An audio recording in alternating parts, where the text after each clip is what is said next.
The real fun of Episode 3 is the fact that it connects all the dots.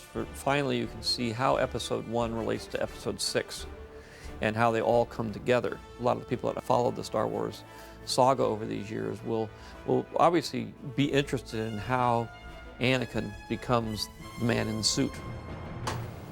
And action! I'm not the Jedi that I should be. I want more, but I know I shouldn't. And cut. I think you can be a little bit more stronger on that, not moody.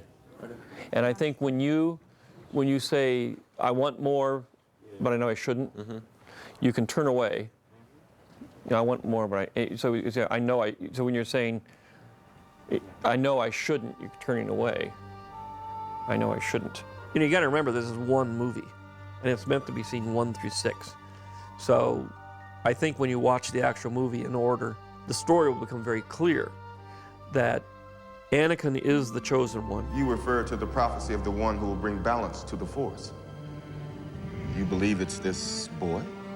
And even when Anakin turns into Darth Vader, he is still the chosen one. When you're a kid, you know, he's the pinnacle of all evil. There is that mystery there, you know. He is a man behind a mask, and up until now we didn't know who that man was. So it allows, you know, the audience to really instill their own imagination into that character and make that evil whatever they want it to be. Commander, tear this ship apart until you found those plans and bring me the passengers. I want them alive. There will be more depth, though, to that evil because it's not a conscious, you know, choice that he's made. Darth Vader became such an icon in the first film, Episode 4, that icon of evil sort of took over everything, much more than I intended. If it had been one movie, that wouldn't have happened. He would have been revealed to be this pathetic character at the end of the movie. But now by adding Episodes 1, 2, and 3, people begin to see the tragedy of Darth Vader as what it was originally intended to be. You are part of the Rebel Alliance and a traitor.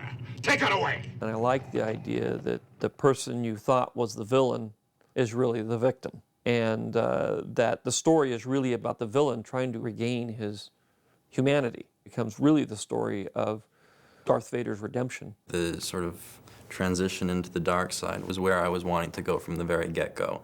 And I wasn't really sure at the time why I was being asked to pull back, but, you know, now I understand it's because it, you know, it has to take place at very specific points in this film. There's always this good in you at this point. The good part is saying, what am I doing? And the bad part is saying, I'm doing this for Padme, I'm doing this for us, and it'll be better for the universe, it'll be better for everybody.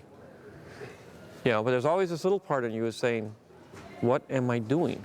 I chose an actor who has that presence of the dark side to work with, as opposed to somebody who's very lighthearted and funny and trying to get him to have an undercurrent of dark side all the time.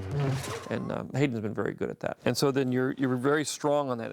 It's almost said with not a little bit of anger, a tinge of, you know, I will, you know, determination and anger. I will not betray the Republic.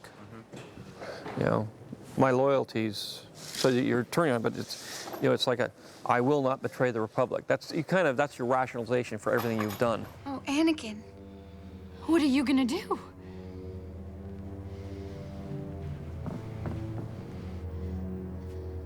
I will not betray the Republic. Nobody who's evil thinks of themselves as evil. My loyalties lie with the Chancellor. They always believe they're doing good, even though they're not. And so it's a matter of how does a person who is good turn to becoming an evil person. Well, he is under a lot of stress, Artu. Where we left him in Episode 2, he was consumed by conflicting emotions.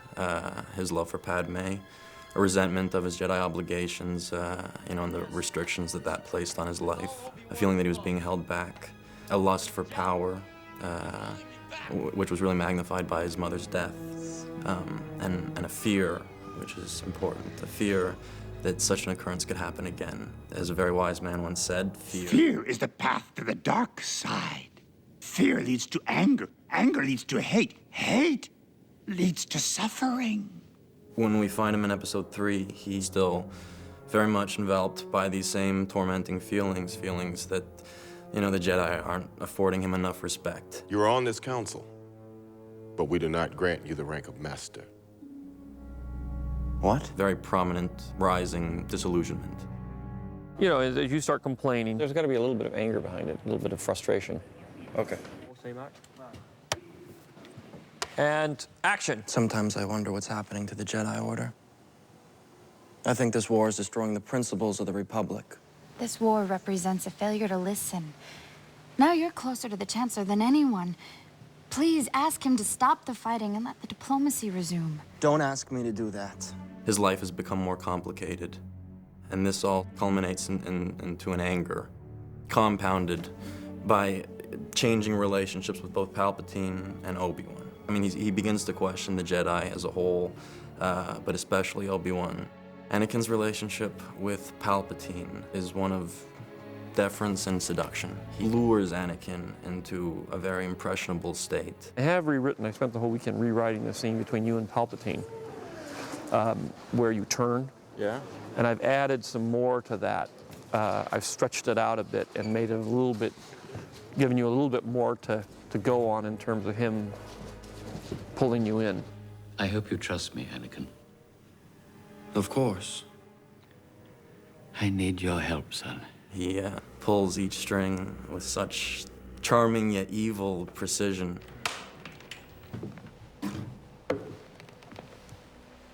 You wanted to see me, Chancellor? Yes, Anakin, come closer. I have good news. It happens once the Emperor starts to work on him and make him doubt things, make him doubt his relationship to the Jedi, make him doubt what is good in the universe. He throws out the possibility that he could keep his wife and save her from death.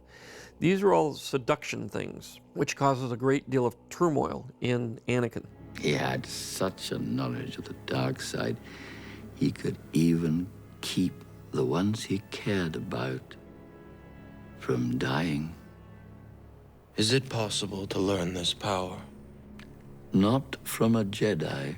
This is where he finally succumbs to the influence of the devil. Anakin has turned to the dark side.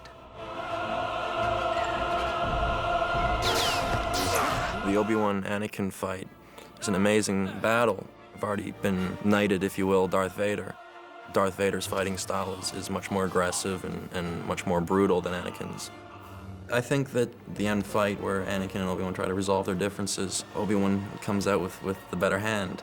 But I think that's a result or, derivative of Anakin's emotions and not being able to focus them and control them, which is just, the root of Anakin's inabilities. You underestimate my power! Don't try it! He's got to jump down, and we could do it in two pieces. Okay. He's got to jump down, and as he comes over, he's got to cut him. Yeah, and then you've got to go. Then we could do the second piece where he lands and rolls down. Okay. Do you want to do that, or you want to have a stunt guy do that? I'll do it if you'd like me to. Well, that's up to you. Yeah, sure. I mean, it's kind of rolling sideways in the dirt. Well, if you think you'll see my face and it's worth having me do it, then probably. I'm happy to do it, yeah.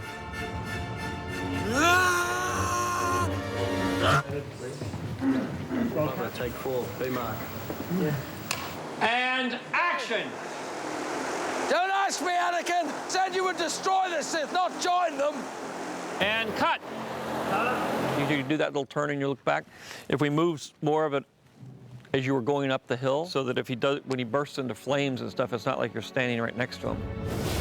It's important in the end that you see the physical transformation of Anakin into this burnt-up crisp, because that's the suffering he had to live with for the rest of his life. To me, I really wanted to show that there was some severe damage. There was a lot of stuff, a lot of bad stuff had happened to him, and that had kind of formed him. Vader's experiences have formed him into what he becomes. We get to do stuff that I've basically been imagining since I was a kid. So this is the burnt Anakin stroke Vader makeup on Hayden Christensen, and this is what's going to bridge the transformation between Anakin and Darth Vader. Oh my God! Look at this. Oh, God! What's really freaky is that your eyebrows and your eyes, that you're in there. It's particularly nice. That's a scene all the fans are waiting for. Yeah. For him to come out of that pit looking like this. Yeah. Another prosthetic it was my first time having to, be burned. Slide down this way, keep coming down, and then you're going to put your feet up here. Yeah, up there on that. Set. And action. We know from Return of the Jedi what he looks like, so we use that as our model, that he's been all burned up in a volcano. And that was in, say, the original backstory. I felt it was important that we actually see that happen so that we could see the consequences of these bad things that he did. Anakin, you're breaking my heart. You're going down a path I can't follow. Because of Obi-Wan. Because of what you've done, what you plan to do. He forces his friends to turn against him, which is heartbreaking. You were the chosen one! Obviously, one of the key elements in Episode 3 is that we see him actually put into the Iron Lung. The mask finally close on him, that now he's an artificial man, but we know what's inside of it. And I think it's a new part to 4, 5, and 6 that people haven't seen yet. The man in the suit comes into being a more personalized character than what he was originally. I'm aware that there was a fair amount of hysteria on set when I first emerged as Darth Vader. You look just like Darth Vader. It's quite something. I can't even necessarily articulate how it made me feel. Lord Vader, can you hear me? And that part was very empowering. Yes, Master. A memory that won't leave me in the near future. The prophecy is that Anakin will bring balance to the Force and destroy the Sith. He becomes Darth Vader. Darth Vader does become the hero. Darth Vader does destroy the Sith, meaning himself and the Emperor. He does it because he is redeemed by his son. So, you have accepted the truth. I've accepted the truth that you were once Anakin Skywalker, my father. That name no longer has any meaning for me. It is the name of your true self you've only forgotten. I know there is good in you. So the prophecy is true. And by doing that, he redeems himself and goes from being Darth Vader back to being Anakin again.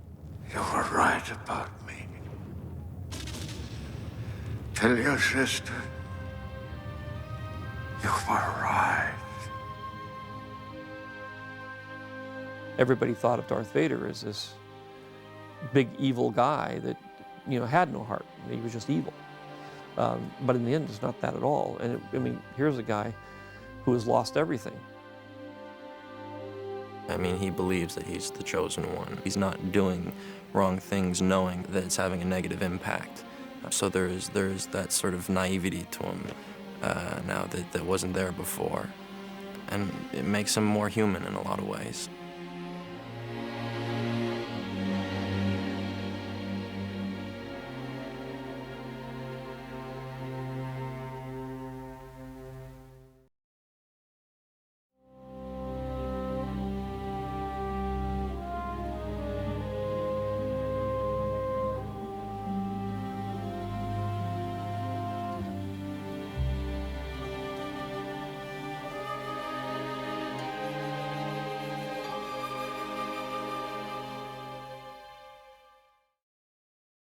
And action.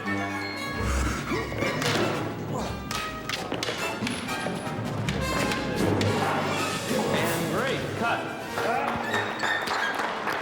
We've gone as far as we can go with this Jedi fighting style, so we've upped the ante in this film to the max.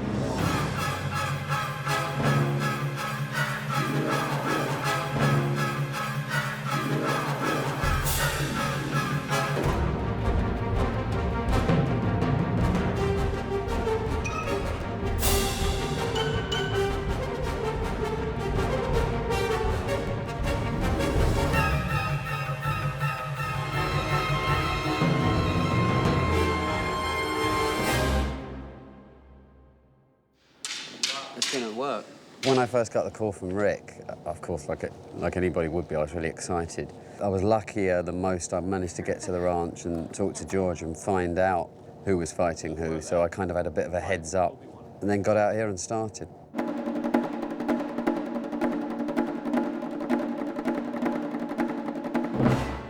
one of the greatest pleasures I get is seeing that somebody can do something, even if they don't think they can do it themselves, and pushing them through it. Let's see if you did it static.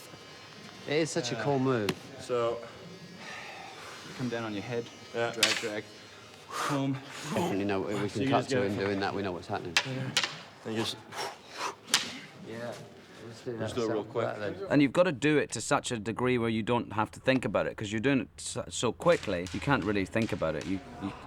You're not going, okay, he's coming to my shoulder, he's going to cut to my head.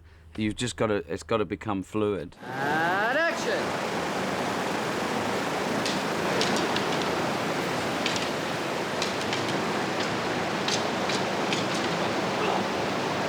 Good. We always test shoot everything ahead of time. One of the main reasons is that we never get onto a set because they're knocked down and built as we go. So I get the blueprints from the art department. Go in there and the corridor just gets smaller. I can just put up a little marker at the end. Yeah. And we mark them out with tape on the floor in our rehearsal room. And we have to know when we're going through doors, we have to know when we're going to turn left and right. Turn over. To match the set, because otherwise you're turning straight into a wall. So we test shoot everything, just to make sure that when we get on the set for the first time, you know, it'll happen. Action.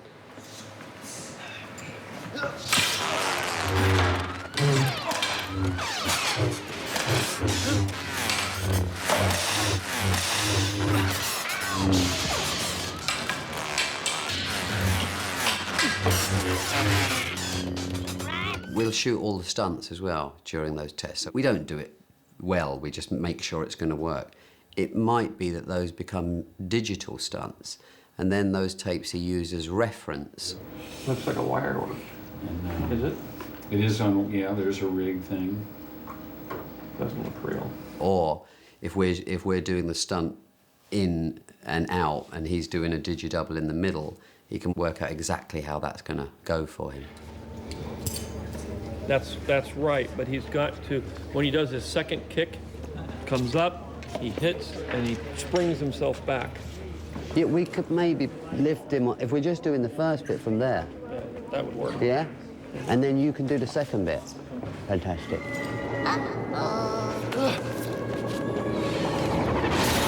So once we've test shot everything, I'll then edit it on my computer. It'll go to the ranch. It allows George to look at it. He can then, anything that he doesn't like, he can change. Let's not make this messy in front of the Chancellor. Nick's working out the choreography and filming it just with home video and sending it to us. So we're injecting this cut footage into our Videomatic sequences at this point. So George can look at the progress of how the fight scene may eventually show up.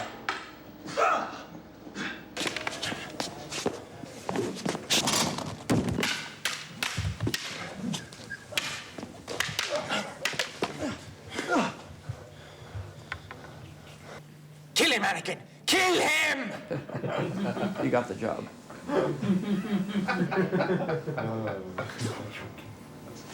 I've always tried to get a moving representation of what that storyboard should be. Sometimes we've used bits and pieces of documentary film, sometimes we've done little stick figure animations, but it's really to create the story in a visual form that we can then relate to in terms of saying this is how long the sequence is going to be, this is the kind of shots we need, and it gives everybody, including the actors, a sense of what is going to happen and what they're trying to accomplish. It's very important for him to be able to use the test footage that he shot to develop what both Obi-Wan and Anakin are actually physically and emotionally going through. It was important to Nick that he instilled a story to the fight so that there was an exchange of power, and my character's meant to be the chosen one, is supposed to be, you know, one of the better Jedis as far as fighting goes, and that was sort of, I think, a difficult thing to get around, so that it didn't make one of us look substantially weaker than the other, and I think he kind of balanced it just perfectly. Hayden in this film has moved up to a level 9. He's gone past Obi.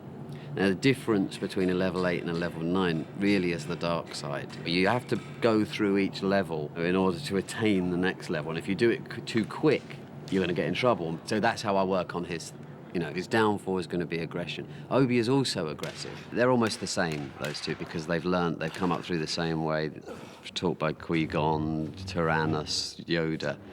It's the same line. They are sort of mirror images, but they're certainly different. They just match each other perfectly. On this, there's much more action than in the previous two. So I had to get a load of stunt people in. First of all, I get the sword fighter, so I was lucky enough to get Kyle Rolling again, who doubled Count Dooku on Attack of the Clones. I needed a good Palpatine double. Kyle brought a friend of his along called Michael Burns, who has been amazing.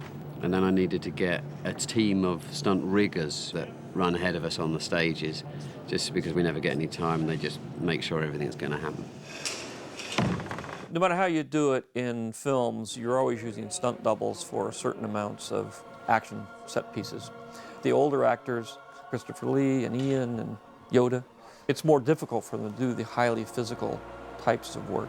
So you use a combination of stuntmen and the actors to create the sword fight in a way that is, realistic and looks good. And then occasionally, the advantage we have now is that we can put digital faces on the stuntmen and we can go closer in on them. We don't have to sort of hide their face and everything the way we used to, and that's a huge advantage. But you still need the stunt performer to do the work.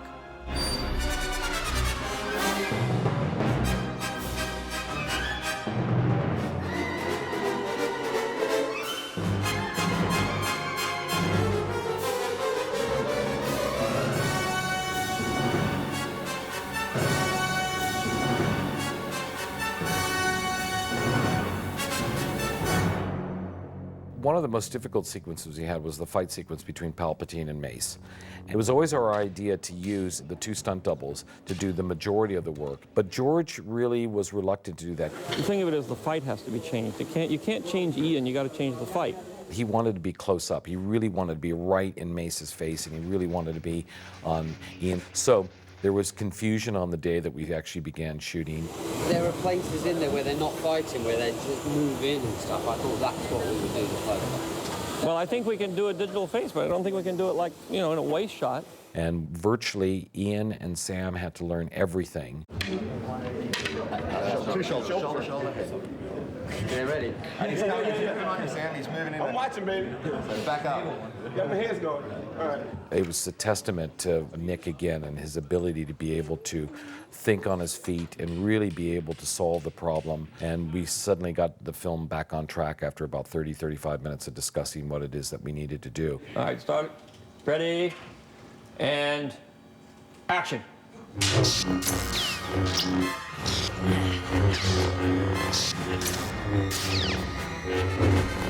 I mean, something happens to our actors when they work with Nick.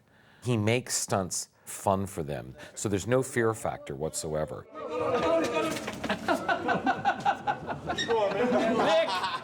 Nick, you're supposed to hang on. Sam, for example, I mean, he had to jump out of a window, and we were going to put him in a harness and everything else. Nick would turn around and say, "What are you talking about? You're not going to have a harness. You're a star. You're lying. You're jumping out that window, and you're going to jump onto a stunt mat, and that's the way we're going to do it." And Sam said, "Yeah, okay, I like that. Yeah, fantastic."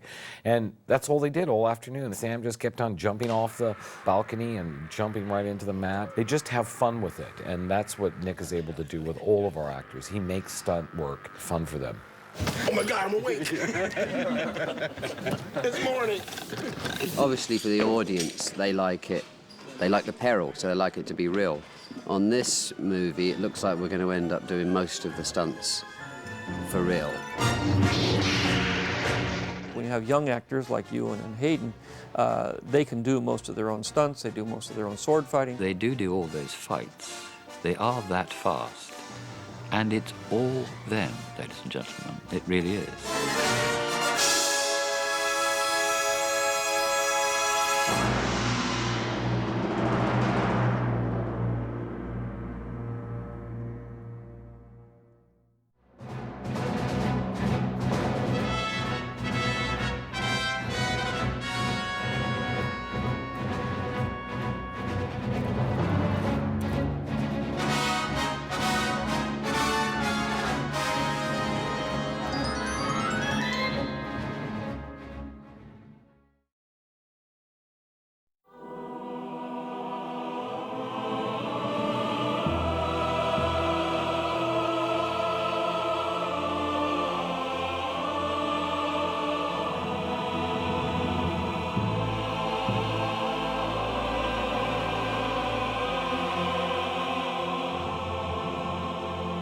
What everyone was waiting for was the lightsaber duel.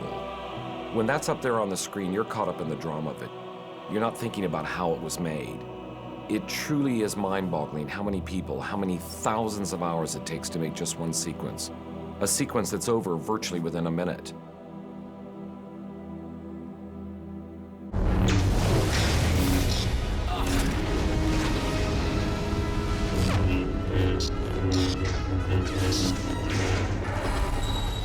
An interesting experiment is to actually take a sequence of shots, maybe less than a minute, and analyze how many people were involved in the making of that sequence.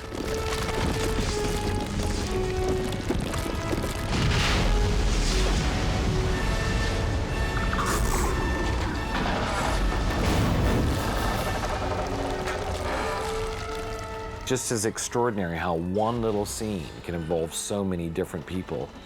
Within this brief moment of the film, you really have a window into the entire process of what it took to make Episode 3.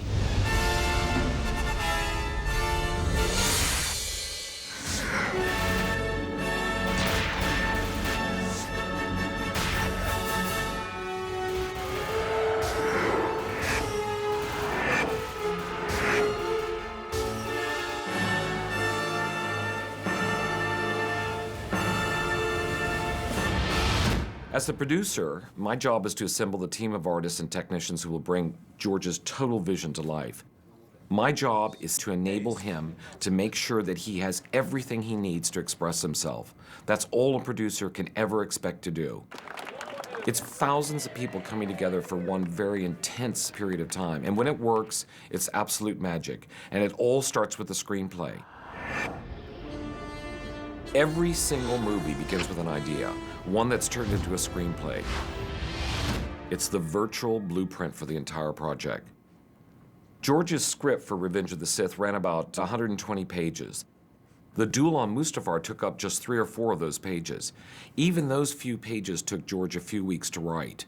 In the process of writing the script, I had to come up with what do they do on this planet? Why is it there? What is the base that is there that they're actually working out of? He knew the lightsaber duel was the turning point in the entire movie, in many ways of the entire Star Wars saga. There were just a few pages, but getting them right was extremely tough. Getting them on screen was even tougher.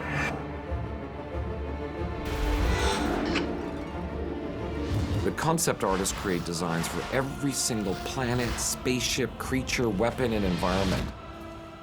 George reviews these designs and selects the ones that will appear in the movie. What do you want me to do? You want me to pull out the ones that I like, or you want me to... Yeah, places... Eric Timmons and Ryan Church are in charge of the whole group of artists who brought the planet of Mustafar off the page.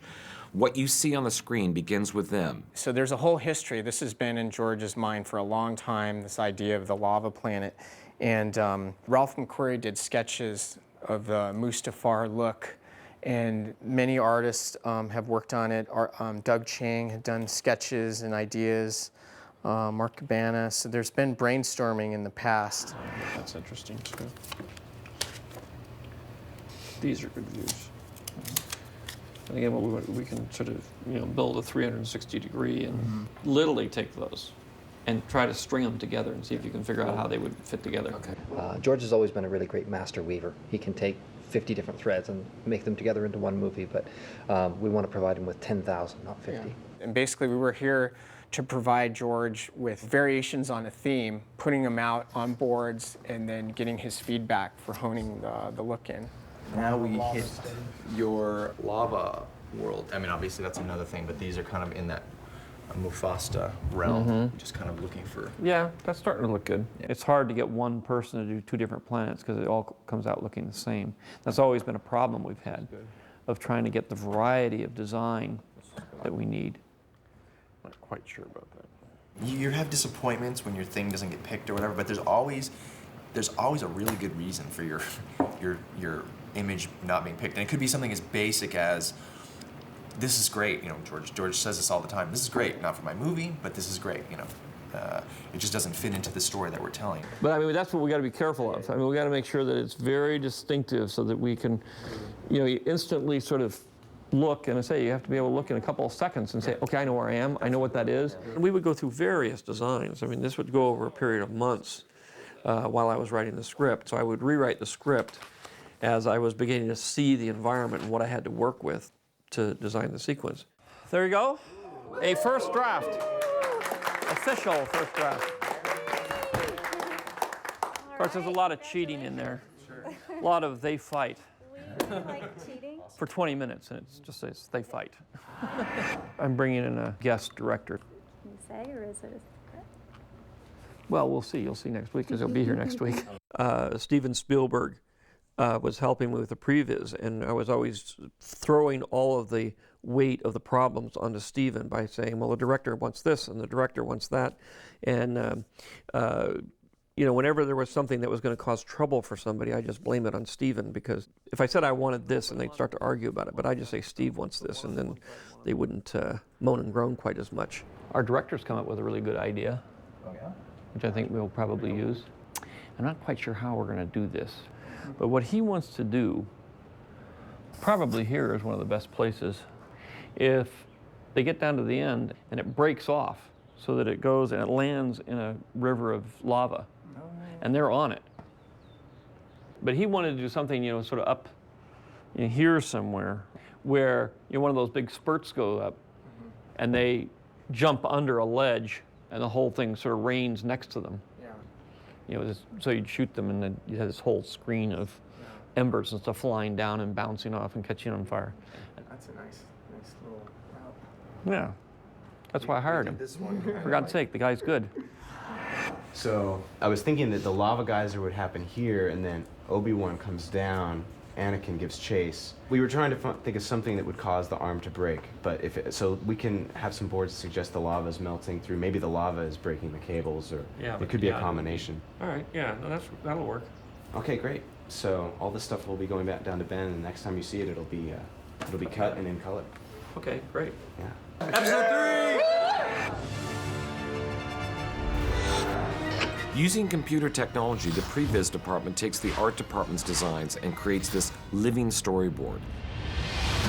We take actual art from the art department, we take storyboards from the art department, and then we kind of mix and match them all together along with live action stuff. We basically build everything in 3D, we texture it, we light it, we go through every step that ILM would go through, only we do it in a more fundamental, basic kind of manner so that it's easy and fast and flexible, so that when George comes upstairs or he's editing, you know, he could say, you know what, I've got this idea, I want this shot that I just thought of it. And in a half a day or less, we could actually have a viable option for him to cut into the film to see if it works.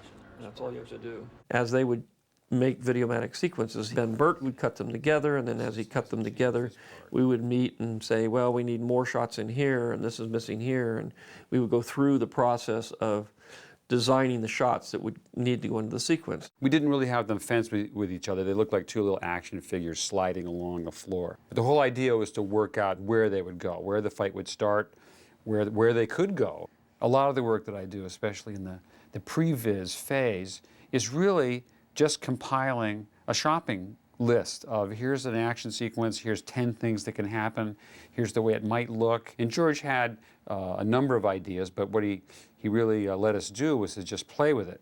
There's still a lot of bits and pieces in here that are going to need, you know, lots of close-ups and more detail as they, you know, climb through, as that thing's falling. And it's very much similar to working on a set with actors. You know, they give you a performance. You know, you talk about what you want to have happen. And then they give you a performance, and you discuss, you know, what works and what doesn't work and where you want them to add or subtract.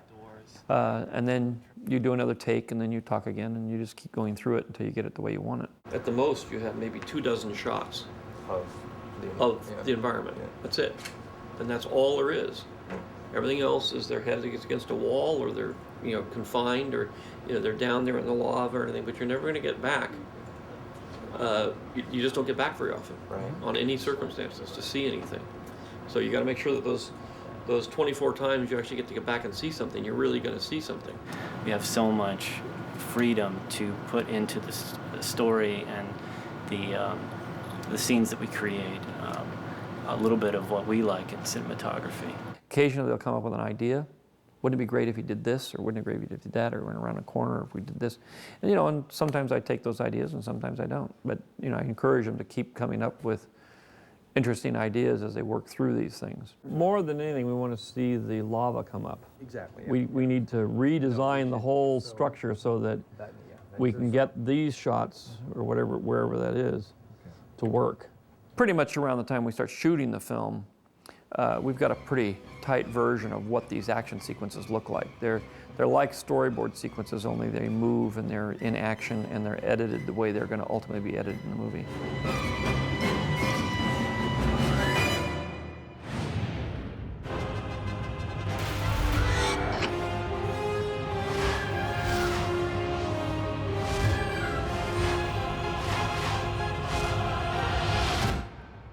Production, Nick speaking. The production office in Sydney is the hub of it all, and we have a truly fantastic team. Oh, sorry, I better just grab that. Oh. Our production coordinator, Virginia Murray, is the one we go to with just about any issue, from actors' contracts to travel to insurance and equipment. She's the one who has all the answers. We just have to find people who can really work together as a team and try and keep a happy office, because I think that's the main thing that was a big priority for this show, is because I think that vibe can then filter through the whole of the crew if the production office is happy and helpful. Darlene, can you send Stewie down to see Rick in the production office? Jackie Louet is my assistant and George's assistant. She keeps both of our schedules and makes sure that we know where we're supposed to be and what we're doing every single moment. I don't want it to be over, I want it to last forever. I'll let Stephen know. Nick is our assistant coordinator. He is totally responsible for writing up the call sheets and making sure that everyone on the film, including every actor, shows up on time and knows exactly what it is that they need to do. Kate, the production secretary, is again someone who supports both Nick and Verge and makes sure that everything continues to run smoothly. And then there's Samantha, our production assistant, who really makes sure that we're taken care of. She makes sure that the line of communications are open between all of us. And then, of course, last but not least, is Stephen Jones, our production supervisor, and he is my partner in crime.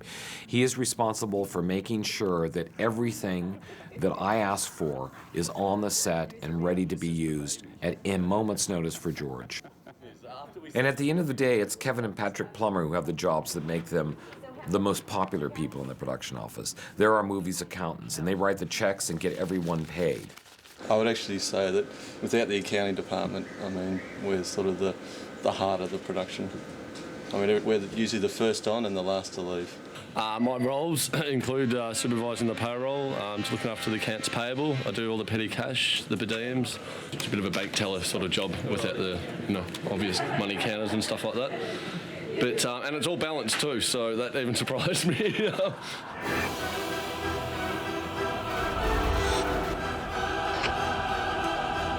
Hundreds of people are on the movie set on any given day, and they all have one thing in common. They need to be fed. A starving crew's here. We have 5 hours to do food for 700, and there's about 20 of us. And today we've got a Thai theme going on.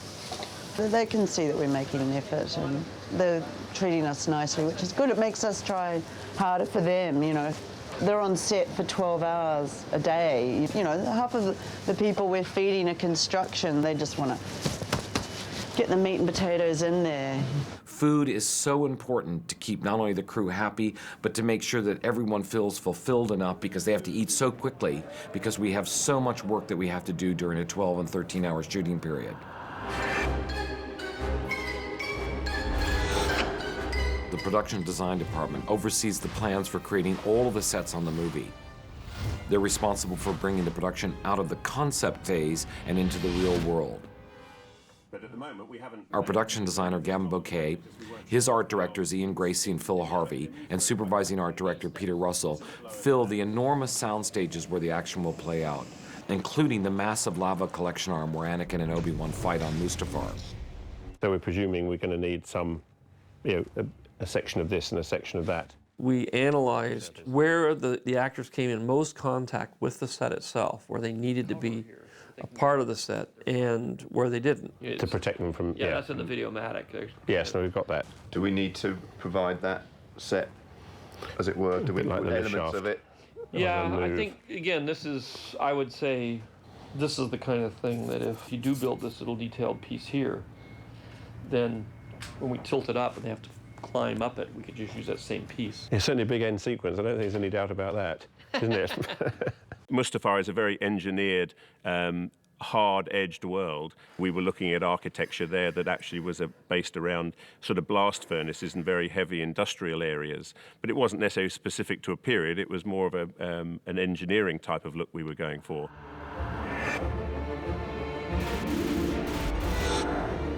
The construction department oversees the building of all the sets, and believe me, it's no small project. There's over 600 people in that department alone. A movie's construction crew can rival a major building project in size. It's enormous. There are carpenters who build the frames for the sets, riggers who hoist these enormous construction pieces, steel riggers who create the metal scaffoldings and skeletons, plasterers, molders, painters who finish off the sets and make them look real.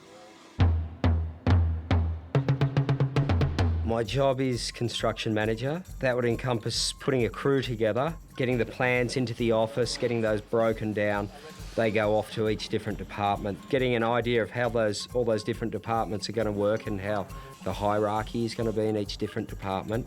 The design of the sets in terms of how can we practically build this and how much is this going to cost, which is, of course, a great big part of it. Pretty much just coordinating, I guess, the whole thing. What's sad and tragic to me is that the sets are so temporary. Each set will be torn down as soon as we finish shooting. Often, literally the same day.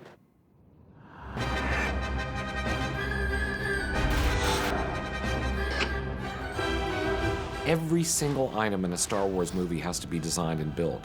The prop department creates all of this. Basically, we literally have to make everything in-house. Set dressing, furniture, weapons, every sort of greebly, light switch, we do all of that. So it's pretty full on. I mean, that's why I end up with like 80 or 90 people working for me to get this job done.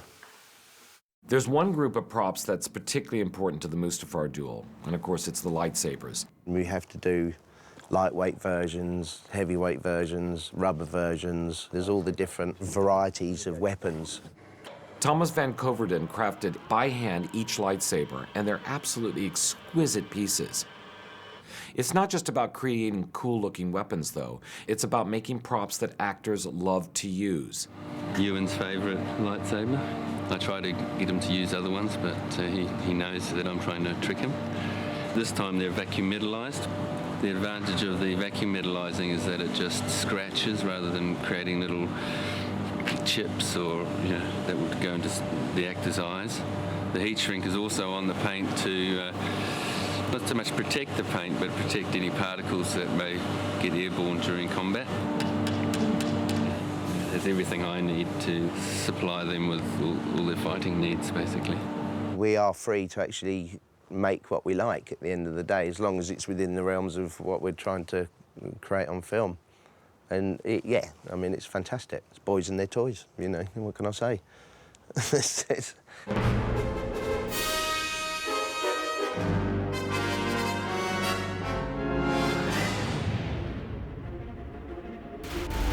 On so many movies, the hair and makeup artists make actors look beautiful and ravishing. Certainly that could be true in Star Wars movies, but in the case of the Mustafar duel, the hair and makeup group spent their time making Ewan and Hayden look hot, sweaty, imposing, and incredibly dramatic. With actors who are this good looking in real life, It's got to look rugged. it wasn't necessarily an easy job. There's a huge amount of pressure when I'm in front of Hayden and there's people like, George saying, okay, you need to move the hairs 3 hairs that way, and there's 15 or 30, 40, 50 people looking at you while you're sort of standing there, everyone's waiting to roll the camera so you can, get it right. There's a lot of demands on people. So if it's not really in your blood, then I think a lot of people have a hard time coping with it.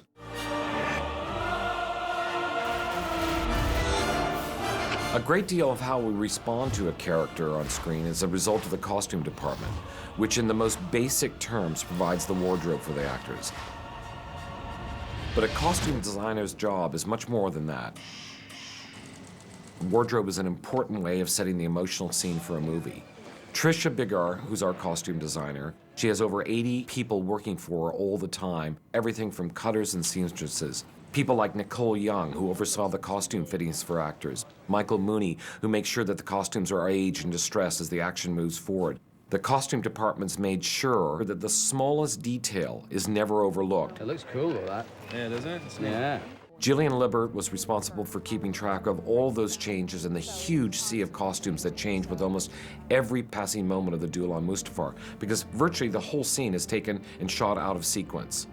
A lot of different parts and pieces go together with these costumes, and you have to make more than one, obviously, for continuity. For example, with Anakin, there was probably about 14 pairs of trousers made. There were probably 16 undershirts and 16 overjackets and 12 belts. There's just a lot of things that have to be made because it has to go through a progression. So for Mustafar, for example, in the raining lava sequence, at the beginning of that scene, you know, they start off with the hero costume, which looks like this, which is pretty flawless. As the scene progresses, it looks like when the lava is actually falling on them, you know, actually burned in places and actually dirtied up.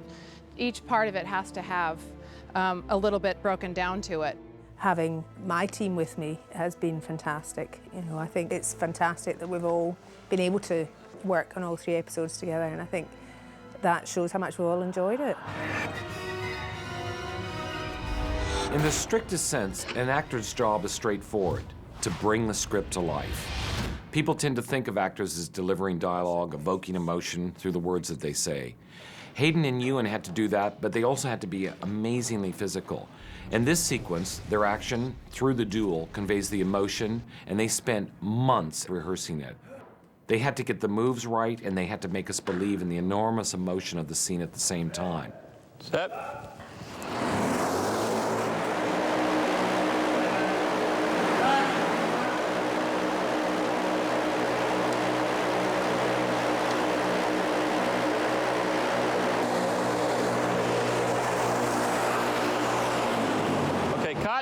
Ewan and I were constantly hitting each other, and I still have scarred knuckles from the reshoots, and Ewan the same. So the lightsabers become a liability, and so you have to be 100% present at all times when you're doing the fights. Ewan, what if you look up at those yellow Ys? Is that where you were looking? I was looking at the white head. Oh, all right. Well, look up at the yellow Ys. Let me see what happens then. We've had, as you say, an enormous amount of blue screen or green screen also, it seems, work in this film.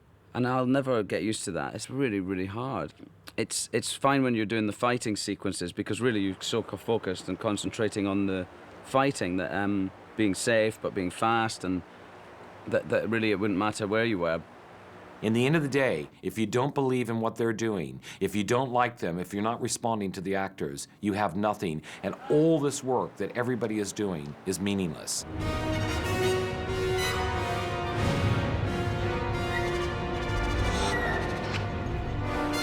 The stunt department designs everything from the largest action sequence to the smallest leap. Nick Gillard, the stunt coordinator on episode 3, supervises a small army of people that includes the riggers who outfit the actors in harnesses and wires, and all the stuntmen who take the place of digital characters who will be added later, and stunt doubles for all of the actors. It was really important for both George and I to bring out Nick as soon as possible, so he came about 4.5 months before we actually started shooting. I got him a very small video crew because it was very important that he did as much test footage as possible. We wanted to edit all of the sequences that he had created together with real cuts, add sound effects, and show them to George so that he could be part of the process of creating the choreography for each sequence. Nick choreographs all of these fights, and they're all character-driven. His mind is always working. How can he make each move reflect the attitude, what is happening between these two guys? And Nick has a very specific move to indicate exactly what he thinks. Both characters are thinking at every single moment. It was a challenge in the Obi-Anakin fight because 3 or 4 minutes in, you get over the initial explosion of the fight, of why they're fighting, and all the flashy moves are done. We then had to work out how you would fight somebody. It's like fighting yourself. We did loads of sections where exactly that happened, where they just couldn't get through. They just match each other perfectly. That was good. Yeah. That's good. We had to build a set that would actually move and go upright. It starts horizontal and moves vertical, and the actors have to be able to act on that while it's moving. So there's a lot of interaction at the end between the floor effects people and the stunt people and Nick Gillard, the choreographer of all this. And they had to all coordinate how they were going to accomplish this with the visual effects people on how that was going to look on the screen after it was all finished. We've got two really good stunt doubles, Nash Edgerton and Ben Cook, for Obi and Anakin, but they rarely get to work because the boys do it pretty much themselves. For those 1 or 2 or 3 difficult shots that you have in the movie where they physically cannot do the shot, we let the stunt double do that, but then you have to have a scanning crew come in and they scan both actors from every single angle, and then we map on each one of the actors' face onto that stunt double.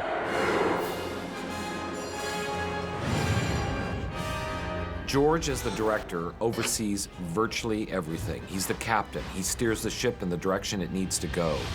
He's also the artist, making sure it's all coming together exactly as he imagined. In terms of the actual shooting of it, it only took a few days to shoot that sequence. But when we get onto the set, everybody is there and the expense is very high, then you have to work very quickly. Okay, we'll try it from this side, see if I can make it work. So get right here, we should be able to catch the hit. If I can see it, then we'll be okay. George had been thinking about the lightsaber battle for years, and his directorial team helped him realize all of his ideas. So if anything, you'll be looking where you're going. This whole thing's sliding. Yeah. And then you look, and you'll be going down, down, down, down, and he'll say hit, and then everything will jolt. And breathe up. Colin Fletcher, who's our first assistant director, makes sure that everything on the set that production has given him is there for George to use at any single moment. So Ben, I'll be watching you for the cue of the hit. The mood of a set is always set by the director. It is a quiet set, a calm set, and everyone just gets on with it, and that's George, you know. Okay, here we go, watching. Once we get this, we're on to the next piece. Yep. And also the speed, you know, the speed of the set is dictated to by him. We just basically keep up as best we can. We may get more than this done today, but I think I have a feeling we're going to get all the stunt stuff done today, and then tomorrow morning we'll start on the coverage. But you can imagine what the coverage on this is going to be like. But anyway, we got time. If I have any sort of changes of schedule or anything that I need to pass on to the rest of the crew, I just call Deb immediately, and her and Paul will get on the phone and just ring all the departments and say, this is what we're doing tomorrow, we're not going to stage 5, we're going to stage 6, and all that sort of thing. So it gets out to everybody really quickly. It's passing information on. Hey, when Hayden's finished, can you ask him if you might... They also organise all the rehearsals and all the costume fittings. A lot of the casting is done through them. So it's really, it's quite a big and important job. And Sam and Hamish stay with me on set. Basically, they're with me all the time. And when the actors are ready, Deb will, Paul will send them in to us, and then it's up to us to look after them. You might do a bit of a lean out to here. Not too much swiveling. Yeah. Depending on what the shot is or what we need or who's required, I usually get the cast together or let the camera department know what we're shooting. If we have extras, I'll look after them as well, with how, work with George, see what he wants. They're all going to be wearing hats right now. Yep. The Mustafar fight was hugely complex to shoot and was shot out of sequence. That created a logistical nightmare for everyone, and our script supervisor, Jane Ann Tingren, was there to make sense of it all. On a camera, it was a 4:1 zoom at 9mm, distance 5 feet to 12. She has to watch every single shot and camera setup. She has to make sure that the tiniest detail is carefully monitored and logged, from camera positions to actors' eye lines to the location of the props. When I'm prepping the script, any questions I have regarding the timeline of the story or any continuity issues or even any character issues go straight to the director. It came out of the script lady's notes. Who Oh, did okay. the Well, reshoots. then, so the script clerk and the match mover coincide.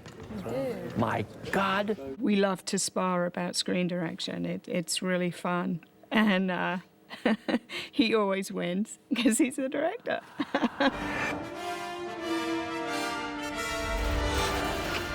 No director could do what he or she does without someone who can artistically capture the director's vision for the camera. That's the job of the director of photography and the cinematography team. There are two scenes out here. One like this, which is sort of half in the dark and half in the light. What we try to do is go through all of the scenes for the next week. So it really gives George an opportunity to think about his blocking And once he's decided where everybody's going to be, then I can work on a lighting scheme. It should go up, and it can hold for a long time because it shoots way up. So the Mustafar scene was particularly challenging, in part because David has to be able to create a shot that will blend with effects that ILM adds in months, if not a year later. Okay, cut. David's right-hand man is his gaffer, Eddie Knight, who's totally in charge of the electrical and lighting rigs. And then come back up to full, please. David, we're going to do a poor man's reverse here. When I shoot, I have two cameras, A camera and B camera, and they are shooting either different angles. One will be tighter than the other, or they'll be shooting close-ups, one of one actor, one of the other actors.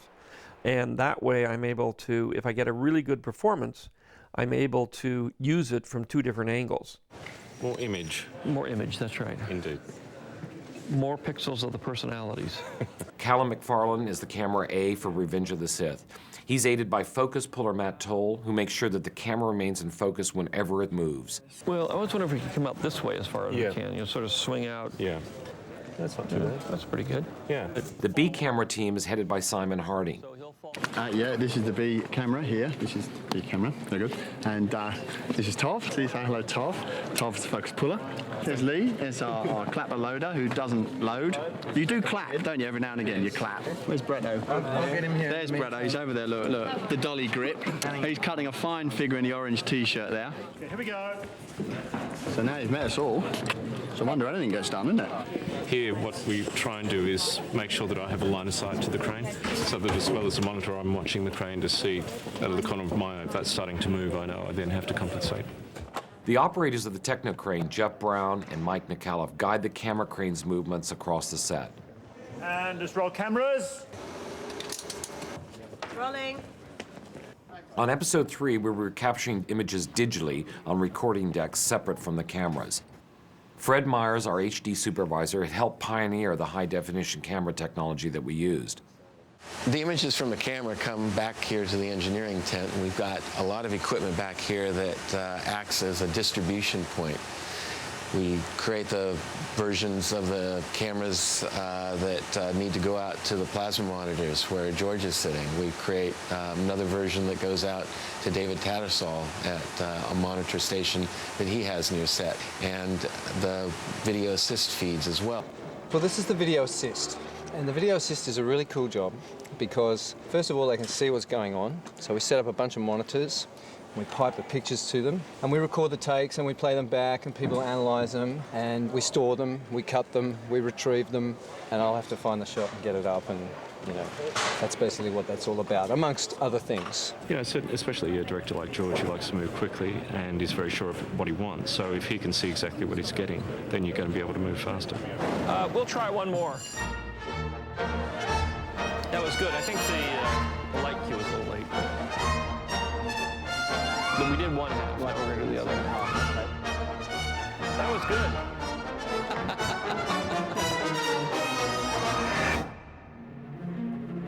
The sound crew has to make sure that the sound on the set is captured correctly and perfectly. Scene 158 in particular has no dialogue. Nevertheless, we need some sort of guide track to ensure that we can hear all the grunts which the actors will need to re-record during post-production. As our sound recordist on episode 3, that's really the job of Salty Brincat and his boom operators Rod Condor and Nicole Miller. You get used to it after a while. I think your arms become to a point where they're, they become numb. You start resting on your head. We get challenges with effects of wind, etc., that actually pull us up. That's a difficulty when they want the costumes to blow in the air and the hair to move. Well, then we're sort of caught with trying to obviously just get a guide track on that in that situation.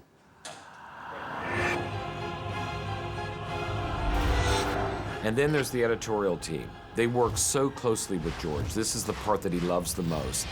They have to shape the overall visual and dramatic communication of a movie, taking the hundreds of hours of footage and figuring out how to make it into a dynamic 2.5-hour movie.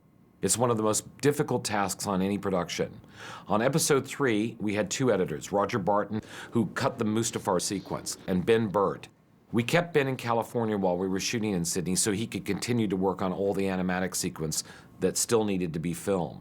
But Roger was in Sydney the whole time. We were simultaneously cutting the picture while we were shooting. Okay, cut. Once we go through the roll, we take the tape out.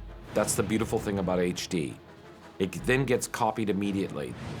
This is now a new negative, effectively, and this is the one that we then use in editorial, and this is in fact the tape that I pass on to John. What I do is I log the tapes with all the information that I get from continuity from Jane Ann on set, as well as the camera reports. Then after it's been logged, the bin is sent across to Jet. Then it's digitized. I'm digitizing now, so I can pass that over to Roger. And boom, Roger's cutting within minutes. On traditional film shows, there would be a whole processing workflow where I wouldn't have the opportunity to screen dailies with sound until late the following day. I mean, that's a full 24-hour turnaround. It's a fantastic way to make a movie. After the production wrapped in Sydney, Roger returned to Skywalker Ranch in California and joined Ben in an 18-month process of putting all of this footage together and refining the cut with George. Because at this point, George will start all over and build the cut from the ground up. And then there's Mike Blanchard. He's on hand to handle all the technical aspects of this really, truly intricate process. What I'm doing here is I'm merging the two Unity systems, which is the software that we use to edit the Star Wars films.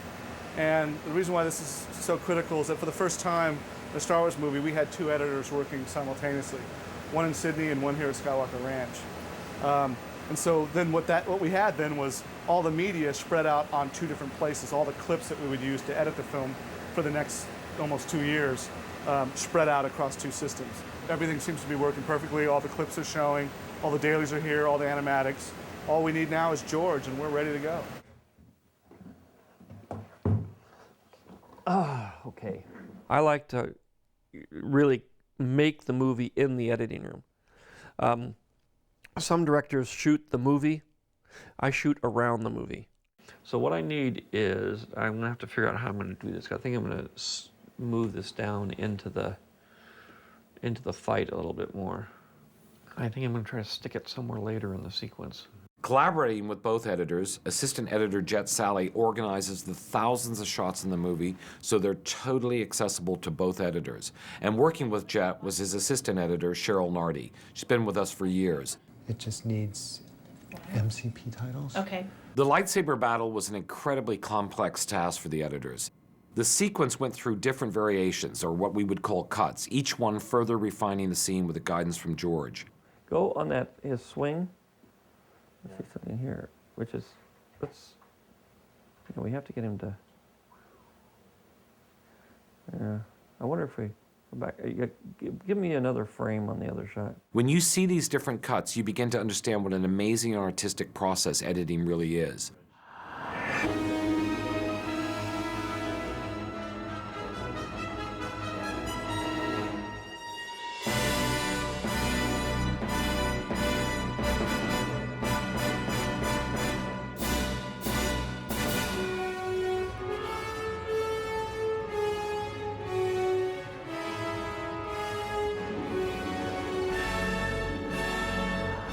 Typically speaking, the script is the Bible. Oh, that's good. Yeah.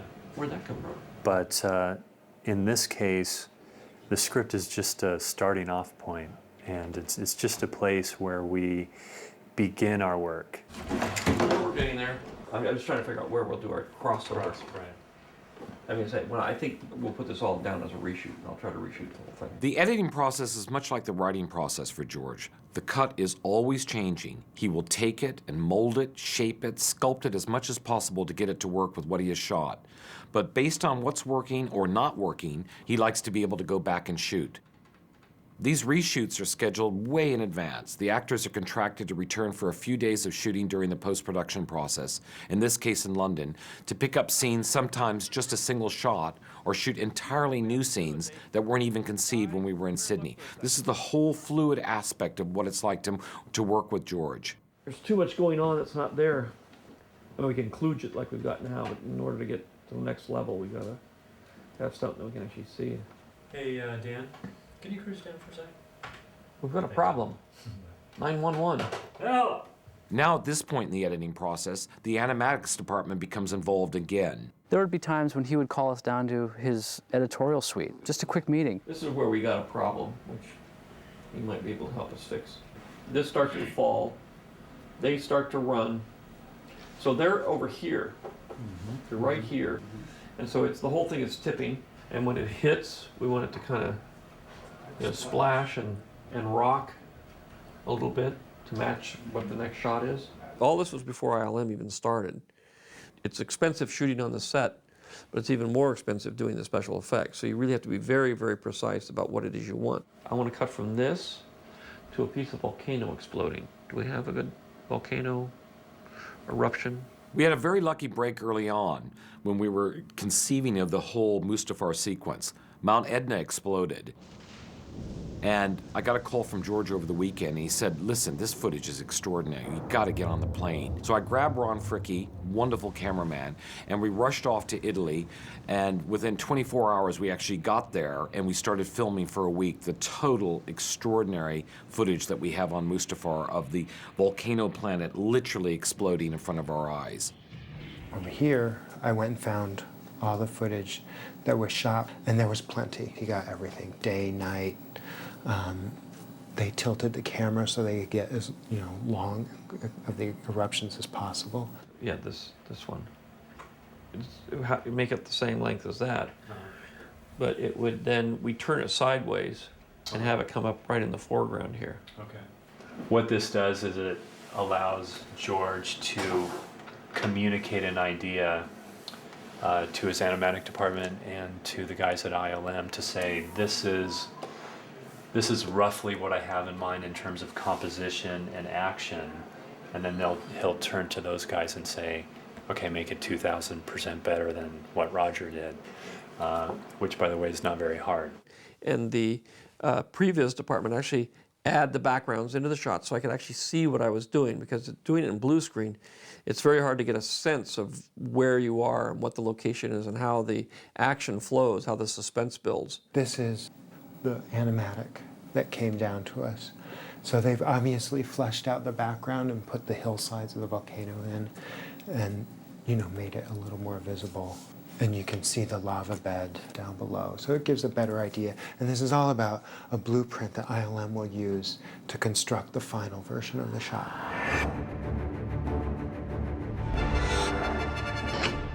Without a doubt, Industrial Light and Magic is the premier visual effects house in the world.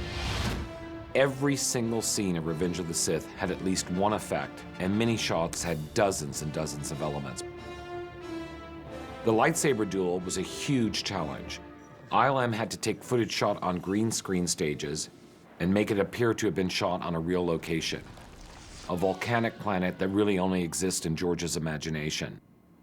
The visual effects producers at ILM, led by executive producer Denise Ream, supervise all the production coordinators, the assistants, the managers who make sure that the myriad of effects departments working on the sequences come together smoothly and on budget. There's probably 150 people working on this one sequence. It's another production happening with the same scope and scale as the live action crew. So this time, when we open the main gate, we want to try to find a height and just hold it there, right?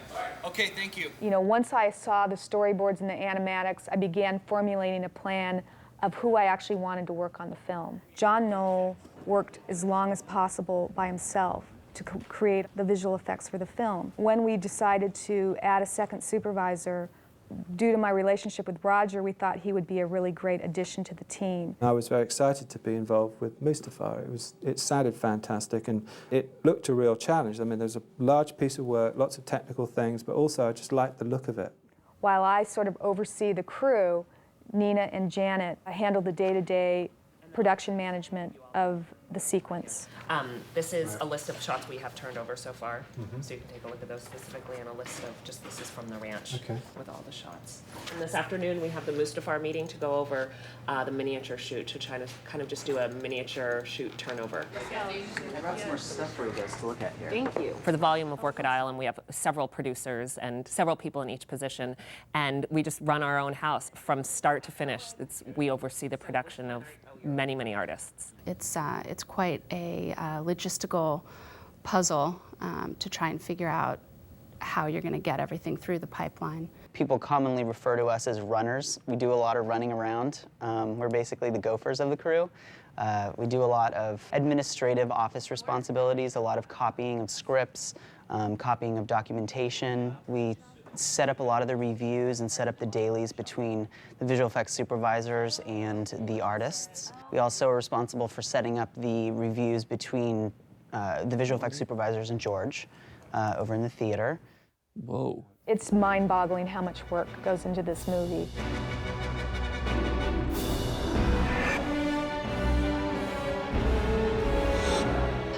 Creatively, all of ILM's efforts are led by the visual effects supervisors.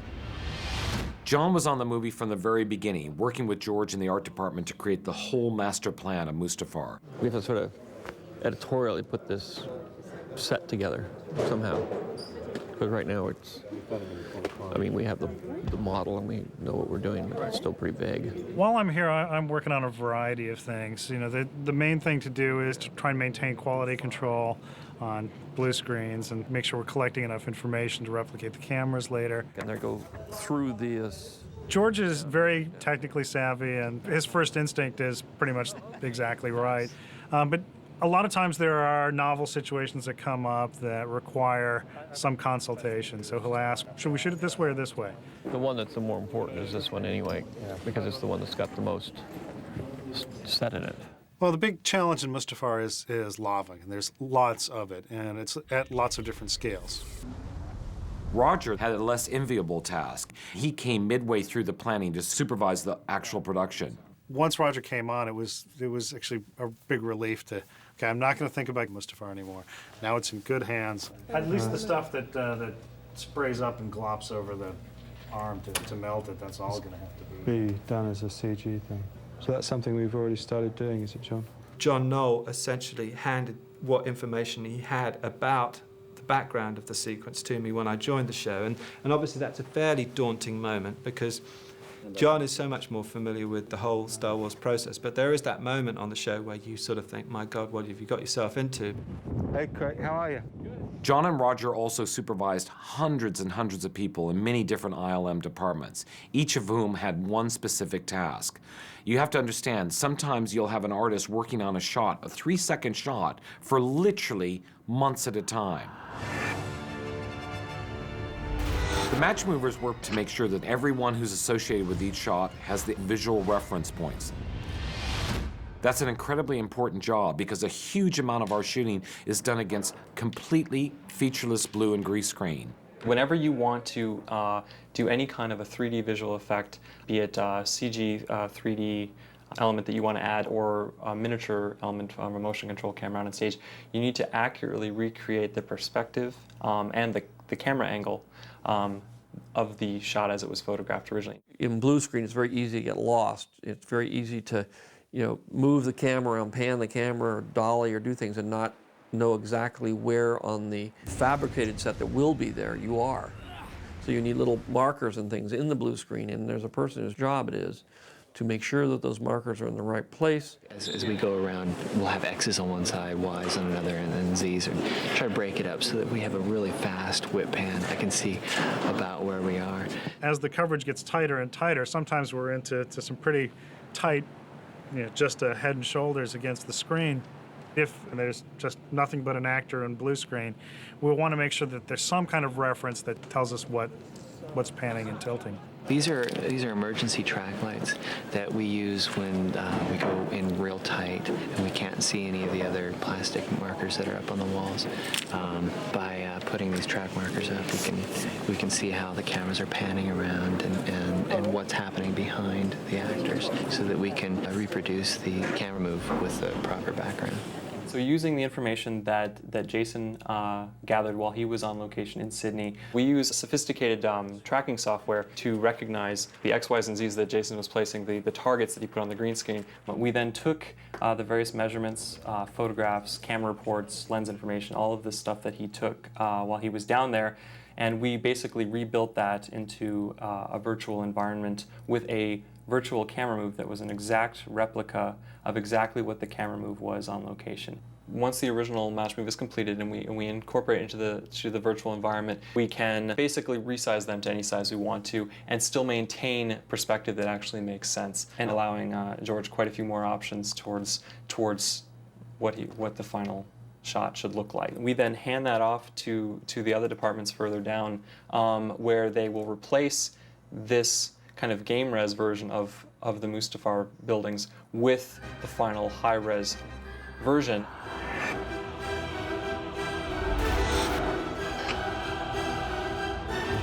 One of my favorite groups is the animation department, and they're led by Rob Coleman. He's responsible, he and his team, for creating the digital characters. He has to bring them to life and make them so believable that they can interact seamlessly with our live actors. There's 2,146 effect shots in the film. We animated 1,269 shots. Myself and others felt that it was really important that we get the feeling of that scale, of that huge thing hitting and impacting. And one of the ways to achieve that was to see it rocking, but then also to add the digital stuntman on top of that, reacting and falling and holding on for dear life, honestly.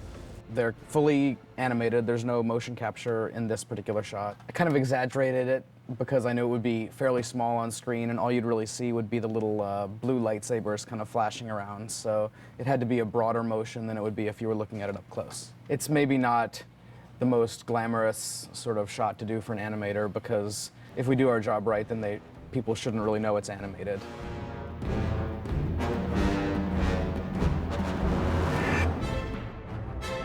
The digital environment and matte painting groups apply their artistry with computers to create entire virtual worlds, often incorporating footage we've shot in the real world, like the eruption of Mount Etna in Italy.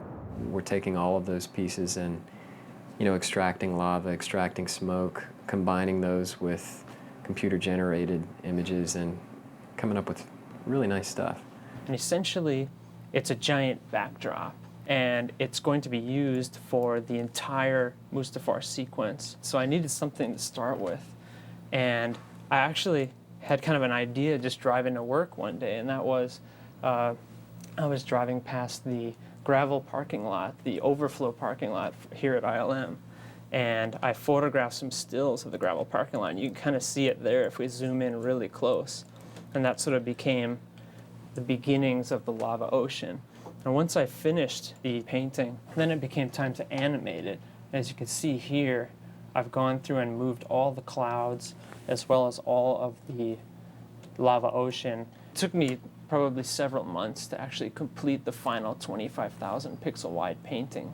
If one person was working on it in a linear time frame, it would probably take him 2 or 3 years to get that work done.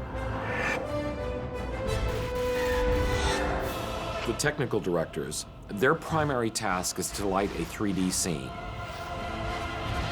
That means not only lighting the objects, but creating shadows and reflections too.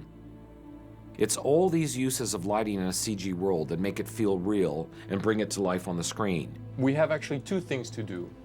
It's the lighting on it, and also the interaction with the lava, the 3D CG lava that we're going to do. What you can see here, for instance, it's like the light is moving slightly, and that was to give this feeling of the flow of the lava. So the lava doesn't have the same intensity everywhere. Also, because the lava is underneath, you want to have something that is probably brighter at the bottom and darker at the top. The lighting is important because that's what will give the shape and the density and the feeling and the mood. The lighting process will take probably about 2-3 weeks of work.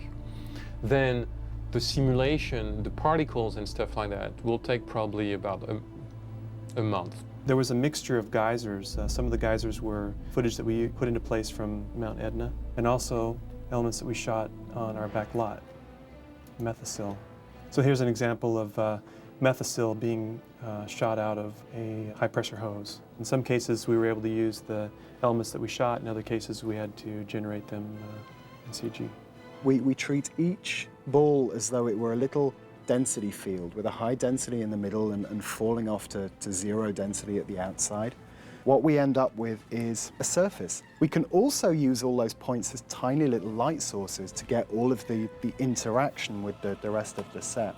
And from here on, it's really just a case of layering up the detail. So I add on steam and sparks, secondary lava events in the background, debris raining down on the set.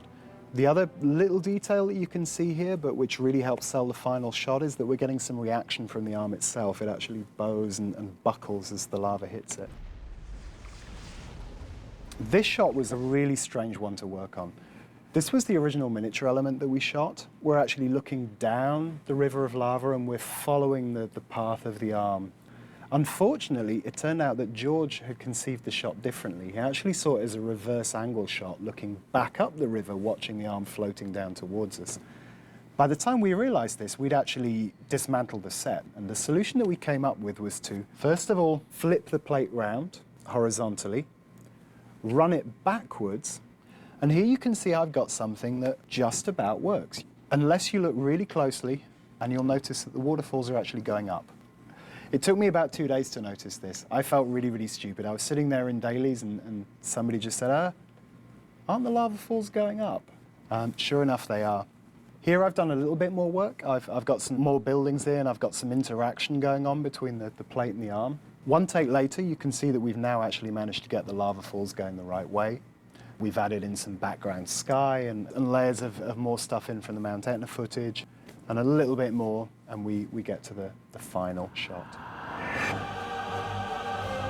The CG modelers and the view paint technicians are the digital equivalent of a construction team. They build and texture each and every single item and every single frame that we see. This particular model took us about, I'd say, 3 to 5 weeks. We really decked this thing out for the shots because we knew we were going to see it like really close, and then we had to break the model. So what we had to do is build stuff inside the model after we break it off as well. So this is where the break point is. We added some bent pipes and stuff that goes into the model so that when it breaks off, there's actually stuff inside. And then we also built a lot of details that you probably don't see very much, but you'll probably miss it if it's not there. You know, they really do give it their heart and soul. And a movie like this couldn't be done without that kind of attitude. Digital technology has completely revolutionized the visual effects industry. But sometimes nothing beats the old-fashioned use of models and miniatures. And we don't always look to the future. We often look back. ILM has a substantial practical modeling group, which was instrumental in creating the Mustafar scenes. Oh, permission to come aboard? Yes. Lava is quite a difficult thing to do inside a computer. A physical model, you can build it, you can look at it, and you can light it, and it behaves in a kind of a very controllable way. And then the big structure that holds the control arms is here. The organic nature of Mustafar and sort of the rock lava planet enabled us to build it fairly quickly. The material itself breaks in a way like rocks do. It does that kind of thing. You can take this tool, but eventually you can make it look like a mountain. The whole set is tilted at 10 degrees, and it tilts much like a wheelbarrow, so that we can adjust the angle of it depending on how fast we want the flow. Most of the time for Mustafar went into developing the lava and the lava crust. Essentially, you're using a Methicil, which is a food additive, and you're coloring it and underlighting it so that you have a perspex base to the river, because obviously lava emits light. And then the other thing was just the speed that the lava moved at. I looked at a lot of reference, and actually it moves at any speed you want it to. George felt initially the same way as I felt, that it should be moving slower. But when I showed him the two side by side, straight away we were in agreement. It should be moving quickly because it just is so much more exciting.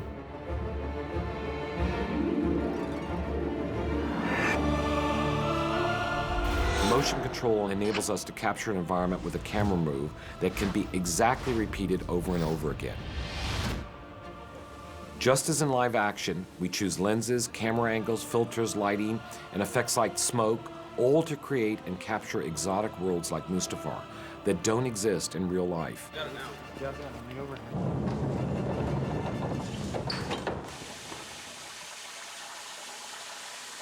Sometimes it's a little more effective to go heavier smoke, so I'm just judging it by eye as I go through, and that's kind of the beauty of HD, is you see what you're going to get as you're shooting it. It's working out great. It's really giving it some more depth and scale. What we do is we light it in different ways and we photograph it in different ways. So we have these component pieces, and because you're shooting it using a motion control rig, each one of the passes actually marries together, so you can mix them together. All these elements create the atmosphere and sort of ambience of the place.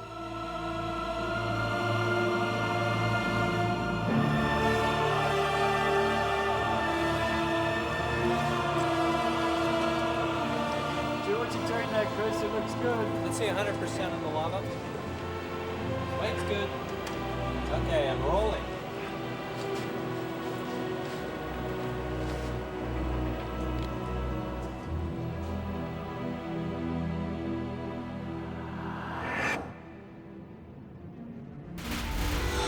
ILM's rotoscope department isolates the individual elements from the green screen sets, like the actors and the props, so that they can be removed or added within specific shots. We have very elaborate rotoscope and paint needs for the sequence, and Beth D'Amato is our roto supervisor for the sequence. What was daunting with the Mustafar sequence was actually not so much how the work was done, but the actual quantity of work.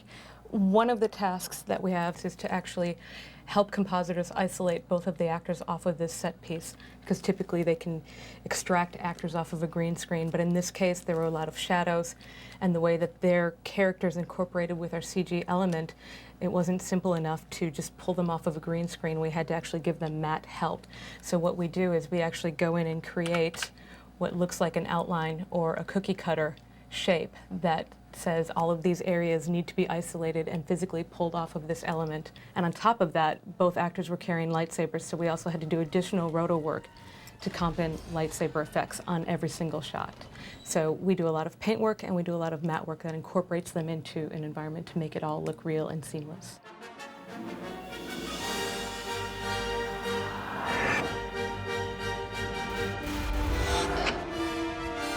The compositing group brings it all together.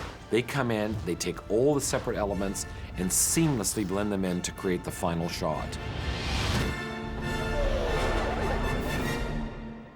As a compositor, we're basically the last ones in the chain. We get the elements from all different sources, like model elements, miniature elements. We get elements from second unit, People Against Blue Screen, the animation department, and we just combine it all to the final film frame. For this element alone, we have maybe 10 different passes, and we have, the lava, we have smoke elements, different smoke elements for the foreground, for the background, and some sparks and some ambers. And it's actually a lot of fun to find the right element and make it work within your shot. A sequence of this level of complexity takes an enormous amount of time and effort from many people that are working long hours. At the end of the day, we're almost finished here, and I still look up there and I can't believe we've done what we've done.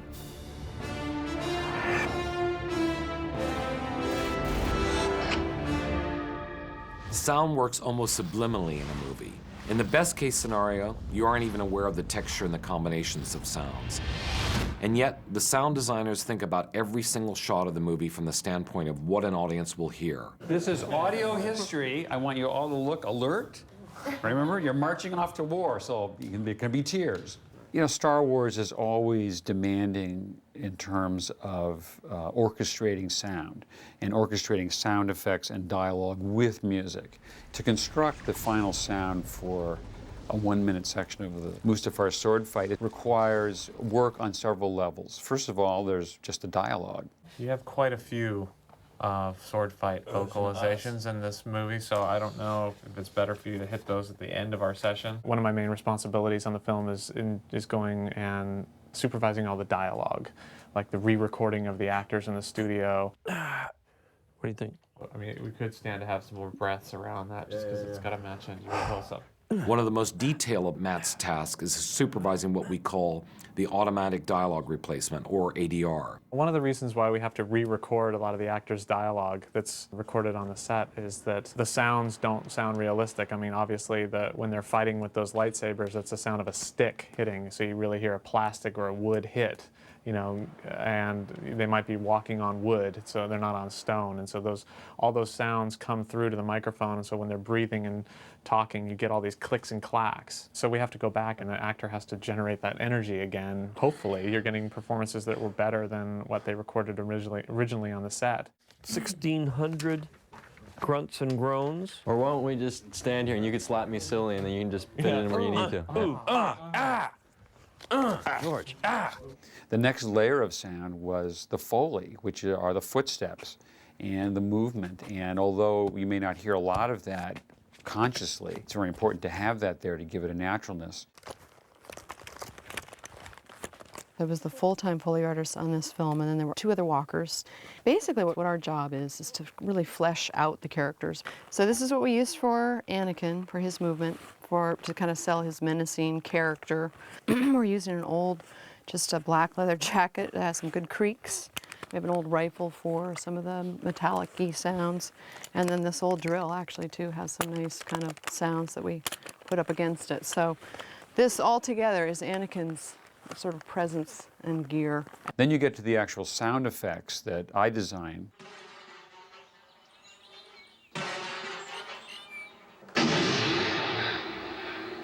In addition to being one of our editors, Ben Burtt designs both the overall sound experience and also specifically the environmental sounds.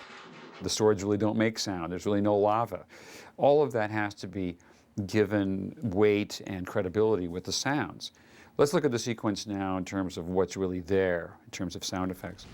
Throughout this entire fight, there's an erupting volcano, so there's a roar in the back, and that roar is composed of wind, thunder that's been recorded at other times. And then there's the bubbling of all the lava. So we noticed in the lava flow in Mustafar that there's these popping bursts of lava in the flowing river of lava. So I wanted to take some explosions. Actually, there are sounds of artillery mortars firing. I'm going to mix that with a little bit of liquid water sound and blend the two together, and then we'll have a new effect which we can ship downstairs and begin to cut it in really quickly. And these liquid effects were produced here at Skywalker Ranch by putting a shovel into the mud and squeezing it and rotating it to make various bursts of mud fly in the air. And now I'm going to take those sounds and put them on a keyboard so I can play them. So there's really an array of different notes being played, all of them in the realm of continuous explosions, but with some character to them. All the sound design elements are layered together in preparation for the final mix. Tom Myers works with Ben Burtt on this monumental task. This takes months and months of work. As the effects editor and the effects mixer, what I'm doing is cutting the sound effects and mixing as I go.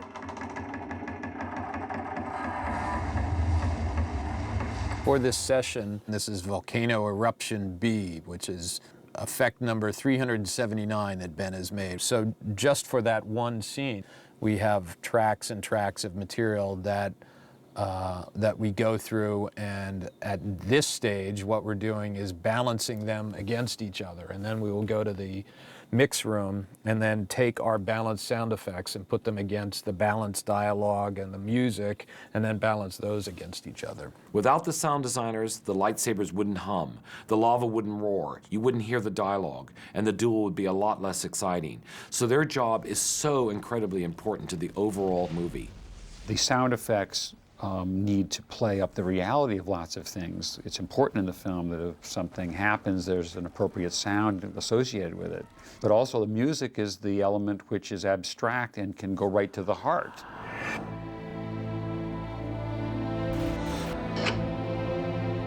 The music of John Williams and the music of Star Wars are inseparable. That is what brings the total emotional context to the movie. We were, as always, truly honored to be able to once again work with John Williams, one of the most respected film composers in the world. His score brought extraordinary depth and passion to the Mustafar duel.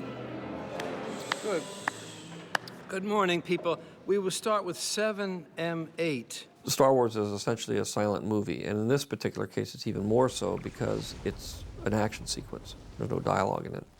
So when I talked to John Williams, I said, listen, this is a perfect place to have a new theme. Every film we try to at least bring in one new theme, and I said, this is sort of goes beyond the Duel of the Fates, which we used before. Because now the people who are fighting are friends, so it's a kind of tragedy Duel of the Fates.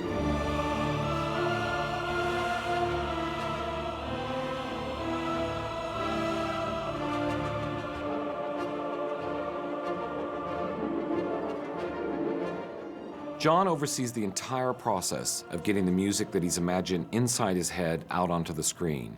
He and his music editor, Ken Womberg, work with a staff of orchestrators and, of course, the extraordinary London Symphony Orchestra, a group of more than 100 deeply talented musicians. If you lift the bow on the second beat, it might be helpful. In many ways, it's the most enjoyable part of the job because it's the moment where the music gets up off the paper, where it's just an abstraction, and becomes a live human thing.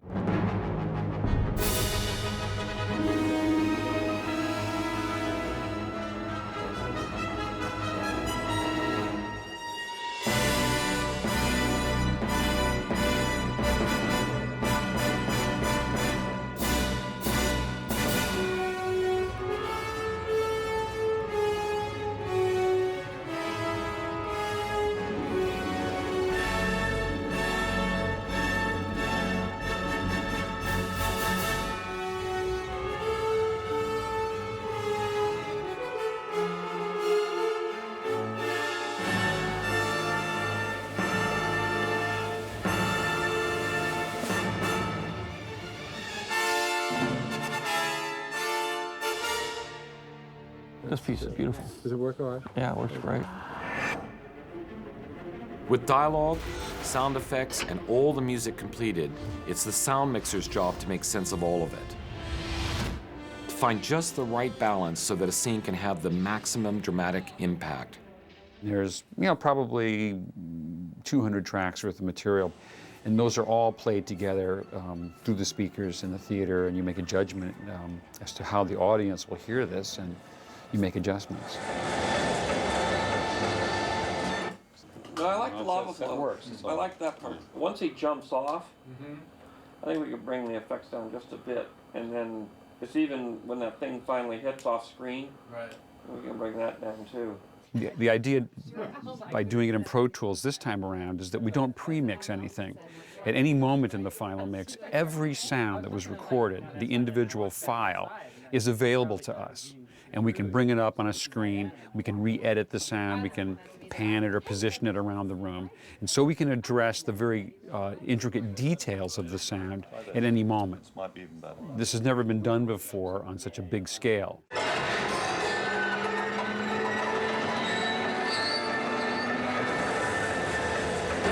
It would be good if we could bring that up just a bit. It's awfully hard, It's George. hard. I think it's about as much Hard as you to can take go it. with it. It's not a I heavy know. vamp It's thin and weak.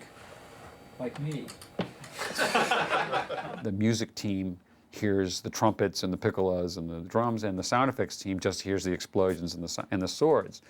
Everybody has a viewpoint, and sound is a very subjective experience. There were times when someone wasn't happy, or it usually boils down to sound effects versus music, and that means Kenny Womberg versus Ben Bird. You happy, Kenny? Not really. Not really. No, Why? it's noisy. Noisy. Oh, I just think the music could live a little bit more than it does. I mean, it just gets wiped out. Too noisy? Yeah, for my taste. We've done that for 30 years. We've had our little sparring matches back and forth at the mix. The music is kind of a thread to that whole montage of cutting back and forth. Right. And it just gets lost. Well, let's try lowering everything a little bit. George, Ben, Matt, and Kenny work with the mixers to make every single sound element pull you into Anakin and Obi-Wan's world as they fight this amazing duel. Yeah,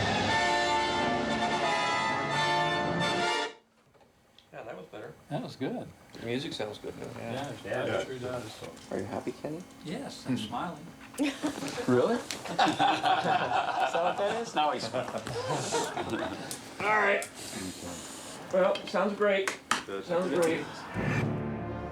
There's a truly indescribable moment. When the group comes together, the lights go down, and the projector lights up the screen. This scene that we've worked so hard on suddenly springs to life, complete for the first time. And in that extraordinary moment, you realize how vital every single person is to getting it made. Take away any one of them, and it won't come out the best that it could be. In theory, Thank you. we're hoping that we're completely finished and this is it, and we're going to say great, and we're going to walk away. At worst, we're going to have a few notes, and somebody's going to have to scramble tomorrow and finish them before tomorrow afternoon. Because tomorrow it really is done, regardless of whether we want it to be done or not. Yeah, a truck is stopping out front. Yeah. And it's going to be yanked out of our cold hands. It is such a amazing moment. It's such a real thrill to see it all come together at that final screening. To see that duel, which fans have been waiting for since 1977, actually up there on the screen for the first time is an amazing experience. On any particular scene in the movie, it's really those hundreds of people that are the ones that are contributing to make that scene work and be as good as it can be.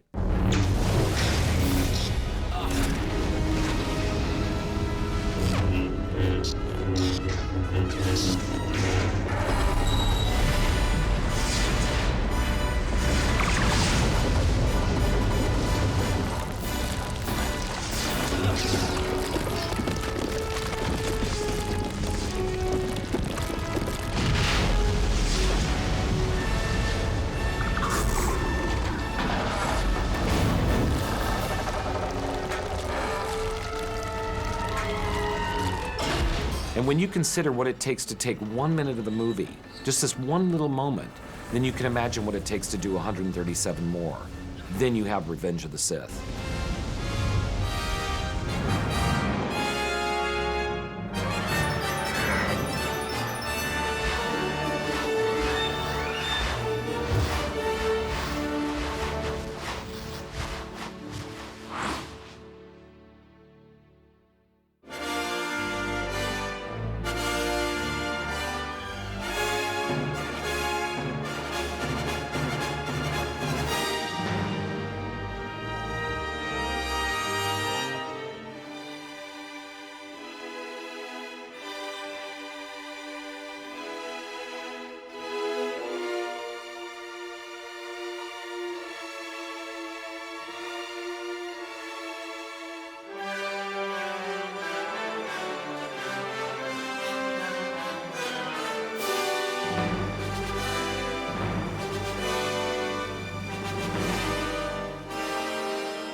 Well, we almost lost you.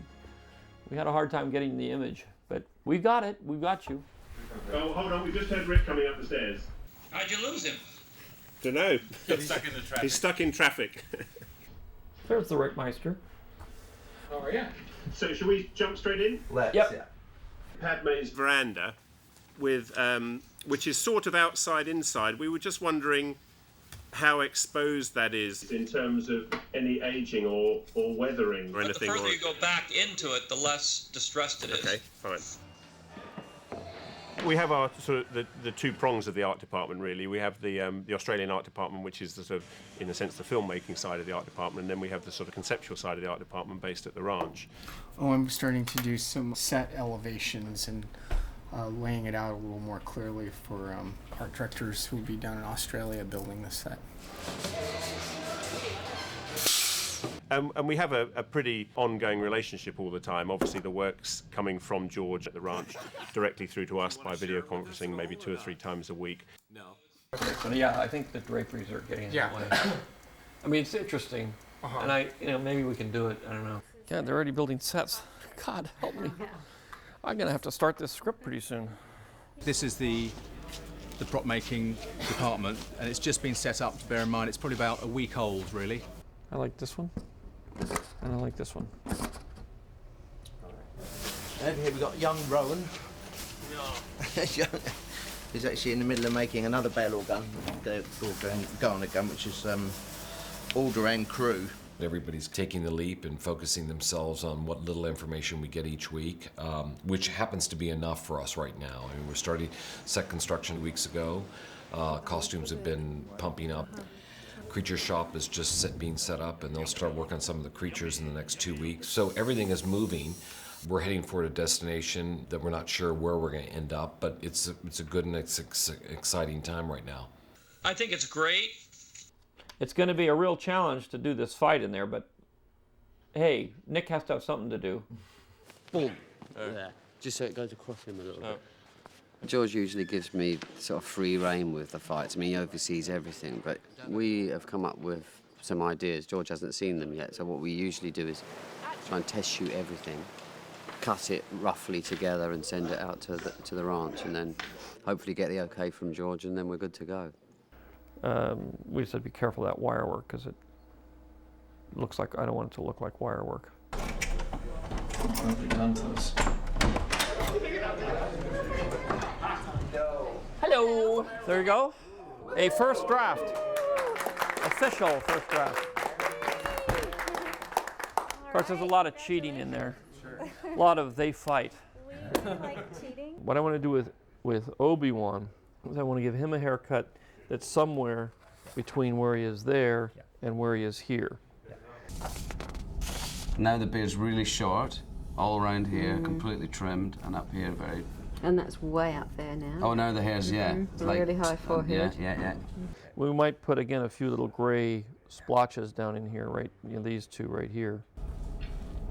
It's just that often with hair whitener, it always looks like hair whitener. You know. Because this is only 2 years, it's only 2 years after the last one, isn't it? It's obviously been a hell of a 2 years. Look at the same now. Anakin we have to deal with too. At this point, I think we say, what's dashing? Because we're bulking him up. So you just get it from... Yeah.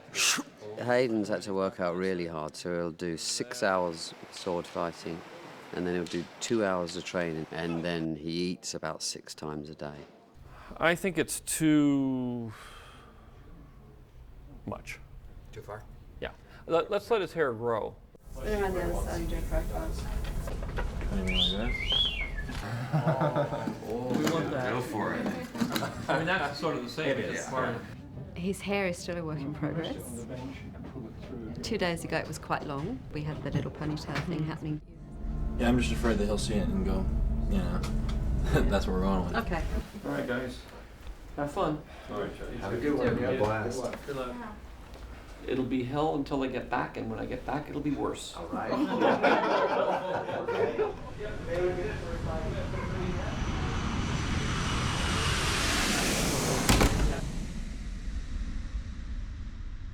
Draw. 1 week to go. Feels a little pretty. Okay, we ready? Good luck, everybody. Kick some ass. Let's do this in 60 days.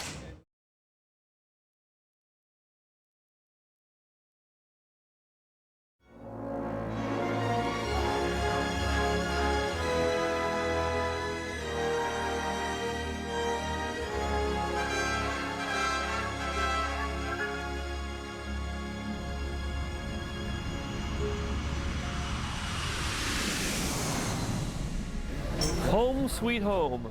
On the picture, our communications are so close between the various departments and areas and everything that I can travel really from San Francisco and end up in Sydney the next day, and I know everything that's been going on. And I've seen the sets, I know everything, so there's no surprises. I just walk on, it's like I've been there the whole time. Draw. What's great is when he finally arrives, we're in one world trying to link two basic films. We have to deal with episode 3, but much more importantly, in a lot of ways, we have to make sure that everything that we're doing in 3 rings true for episode 4. Well, is this the one that is given to Luke? That's the one that's given to Luke, yes. Yeah, so this is the one that Obi-Wan takes. Yes. That's He right. takes it with him after that Yes. fight. And is this the one he had in the last picture? Yes. Yeah, okay, fine. Well, that's basically the way it works. You just have to go from Ewan to Alec. Okay, great. We're going to creatures. We're going to creatures. Sort of all different This stages is- with the Wookiees. This isn't Chewbacca, I don't think. This is somebody else. This is somebody else. Chewie's definitely the shortest one. Yeah. It was funny because when we first did it, he was the tallest guy we could find in England. Yeah. You know, now, I mean, you go to any basketball team and they start at 7'6". Yeah. Very good. They'll meet as well. That's great. One of the bigger challenges, too, we had, especially in the last week, was to really define exactly how Obi-Wan and Anakin look. I wanted to take Obi-Wan from being a young Jedi to being a much more mature and older Jedi that is more reminiscent of the Alec Guinness character. Isn't it amazing how much you actually look like him? I mean, and that's that's you. That's me, but just with... It's just you with just a little bit of makeup. Oh, it's not, they haven't imposed Alec Guinness in there at all? No, that's you. And that and the under the eyes are the things that really suddenly make him come to life. I think that looks great. Fantastic. Great. I wanted to take Anakin from being a young Padawan learner up to, you know, being this really intense Jedi. It feels a little pretty. That's what I mean. It looks a little. It needs to be loosened up a little bit, kind of. Yeah. We can't let it be cute. It's got to look rugged. Always got to look rugged. It was just too soft, I think. Yeah. And Hayden actually wasn't very comfortable, which really is the main point, because if he doesn't feel comfortable in his character, then that's the point to stop. So we actually bit the bullet and we cut the whole lot off. I mean, I think this has to be all right. Yeah, no, if you feel comfortable and the other one you don't, then... Yeah, absolutely. You know, I actually thought Mark Hamill's haircut looked really cool. Yeah, it's like building a bridge and just connecting what they've done on either side and kind of fusing them together. There was this missing piece now of episode 3. People want to see all the pieces fall together so they can make that connection to the next 3 films. That's an episode 4 one. We have started to be able to tell the difference between some of them. On these plates down here, for Return of the Jedi, they've re-sculpted this, we've noticed. Although we've got a Hayden's head cast, until we start putting it on his body, we just don't know exactly what's going to happen. But we know that George wants to keep the scale the same. So this is a relatively early night for us because normally we finish much later. But we're actually in good form because we've been working so hard that we're ready to shoot now. 1 week to go. So much script. more than Don't you just like a it? toy. It's a script. I know, it's nice, look. You've got, look, I even got, you know, mine even came in a folder this time. Very, Yeah, very see, flashy. after all that fuss. Is this 108. all outdoors? Is this the... This is outdoors. The whole outdoor area? Well, I mean, you can see this side is not finished, but that's indoors, this is outdoors. Okay. Okay, well, let's try it once. You'll be coming... Simultaneously, when George is rehearsing the dramatic scenes, he also, at the end of each day, has to go in and then work with both Ewan and Hayden in these stunt rehearsals. The guys would get so into it, and this would go on for hours and hours every day. To see 2 best friends fight hand-to-hand combat with each other, especially when you know that Anakin will kill Obi-Wan. Very, very powerful. Playing it against Yeah. the way you... Just go Anakin. Yeah. There's always something really exciting about the start of shooting. Everybody's so focused, the energy is really high, especially when it's a film that everybody's been waiting for 30 years to see. Yeah. And then you turn here. Here we go again. Yeah, that's fine. This is Padme waking up. I'm in for it. You for that? Okay. Yeah, that's fine like that. How's that? Yes, that's better, George. Yeah, that looks good there. Okay, we ready?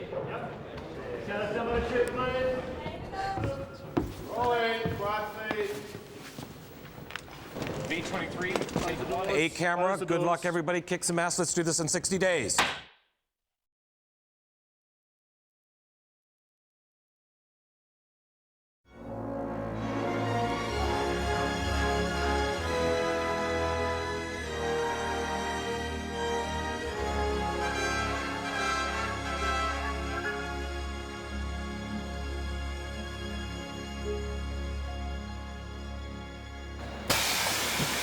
Firing two.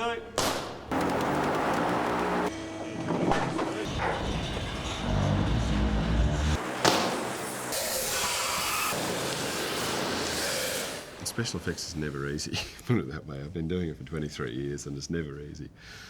It's always, I mean, there's a lot of stuff that we've done before, but there's always problems. Okay, turn it off, turn it off. Okay. Is that supposed to happen? No, that's not meant to happen.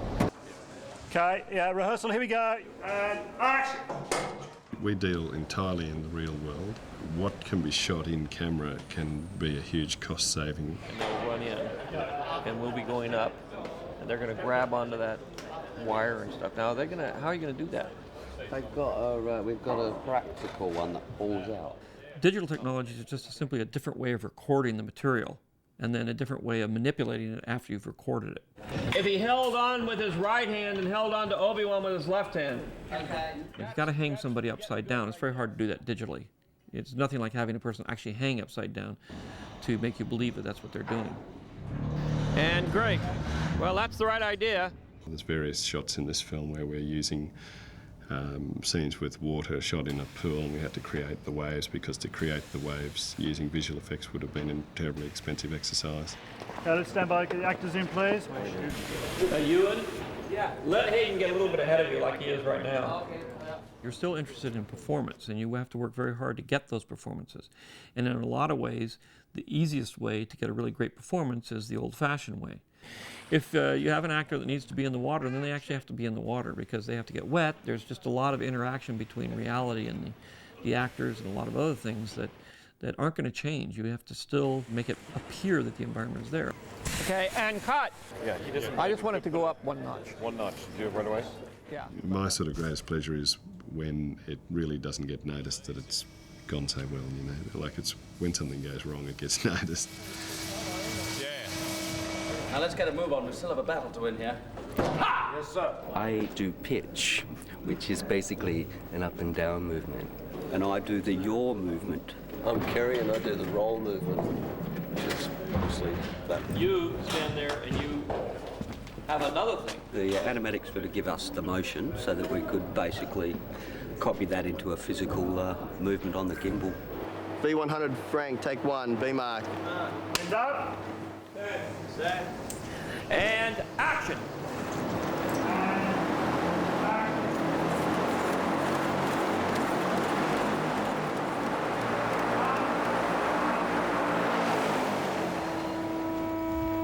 And that's how it's done. We can do a full, or nearly 180-degree roll and about 60 degrees of pitch and about 60 degrees of yaw either side of centre. It's the only gimbal I've ever seen that can do that anywhere. We've gone from a fully manual gimbal to a fully computer controlled, which means we can completely map the movements that we make and then play back exactly what we've mapped. So when we're shooting, we can change that, alter it, so it gives us that facility. And cut. That was great. Let's try one more with bigger swoops in the beginning.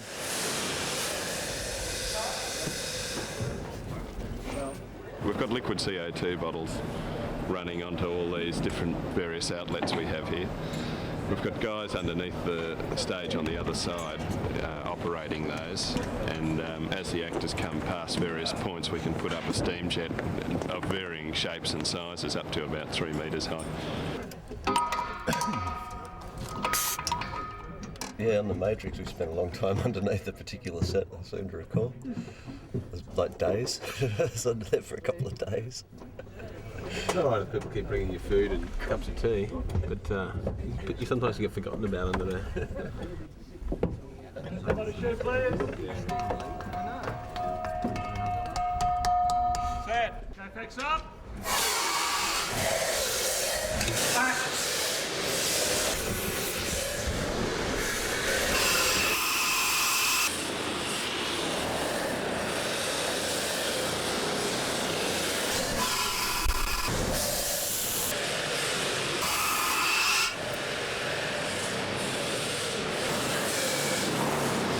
Cut. Cut. Cut.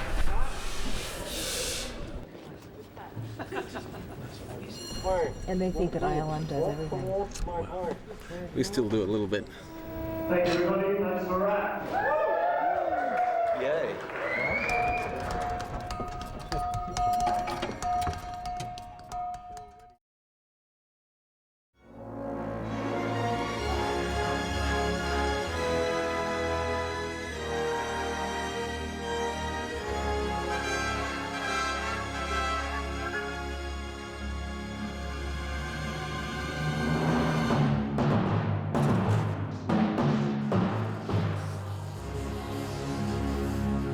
All of these films have the ultimate bad guy, which is the Emperor.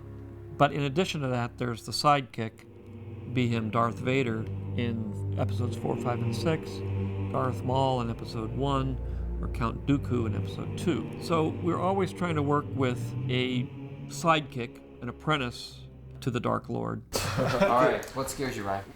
Alien. Death. No eyes. I would say most people are afraid of death. Yeah. And death like imagery.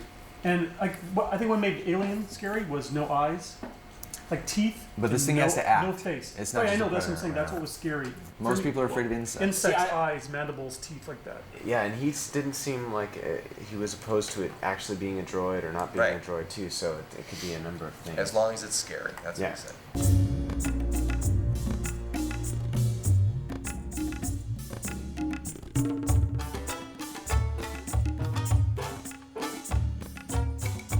I looked around the room, I saw a lot of things that looked evil, and so I'm going to try exactly the opposite. I'm going to try things that look really very beautiful. When I was in the bathroom, I happened to be looking at this spray bottle from the top view, and I kind of saw a face in there, kind of like maybe these could be the eyes, and this could be some kind of interesting mouth. And so that's just kind of a way to play around with it. And you could, as you go, you could change things around and make things around, and things evolve from there. This is kind of going back to that more of a standard general kind of pose, but I'm still not satisfied with it. It's like a toaster. Yeah, it does have a bit of that.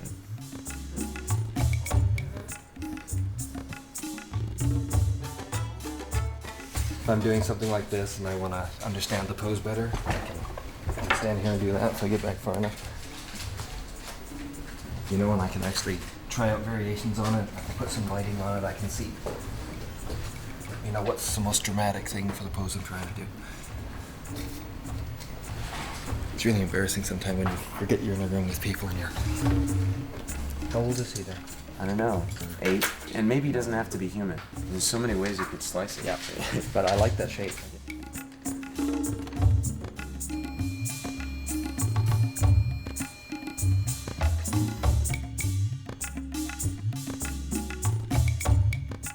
I'm going to try and color those in the next 45 minutes. It's 0 hours. It's go time, baby. Oh my goodness. They do 2 pieces of foam core, both vertical side by side. The wall, they are. Cool it down. Cheers. That's our art department. Yeah. For Grievous, once again, we're creating an animated character that doesn't exist and trying to present that to George as, here's your choice of actor. Who would you want? The group gets bigger and bigger. Anyway, if there's anything here that takes you fancy.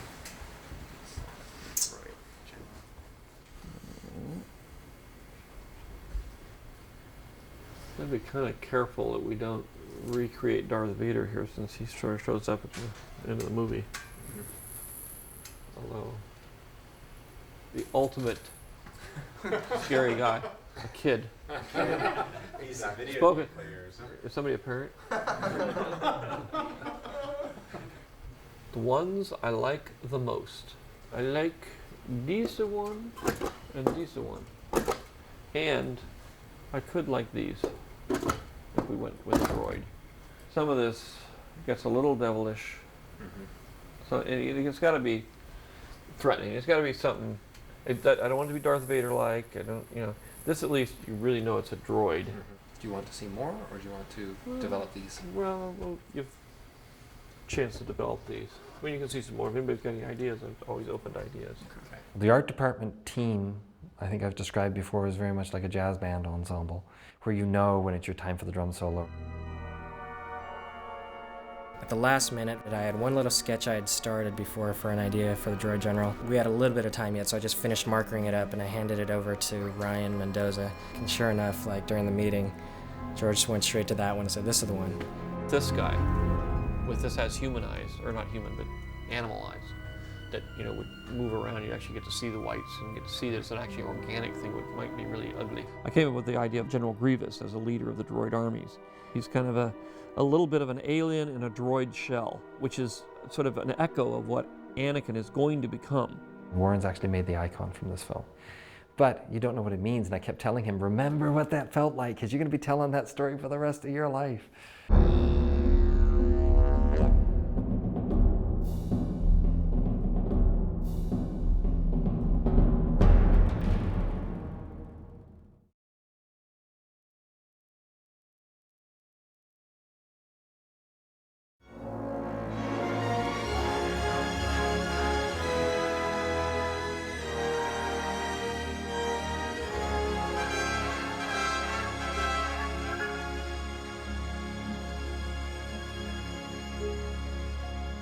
This weapon is your life.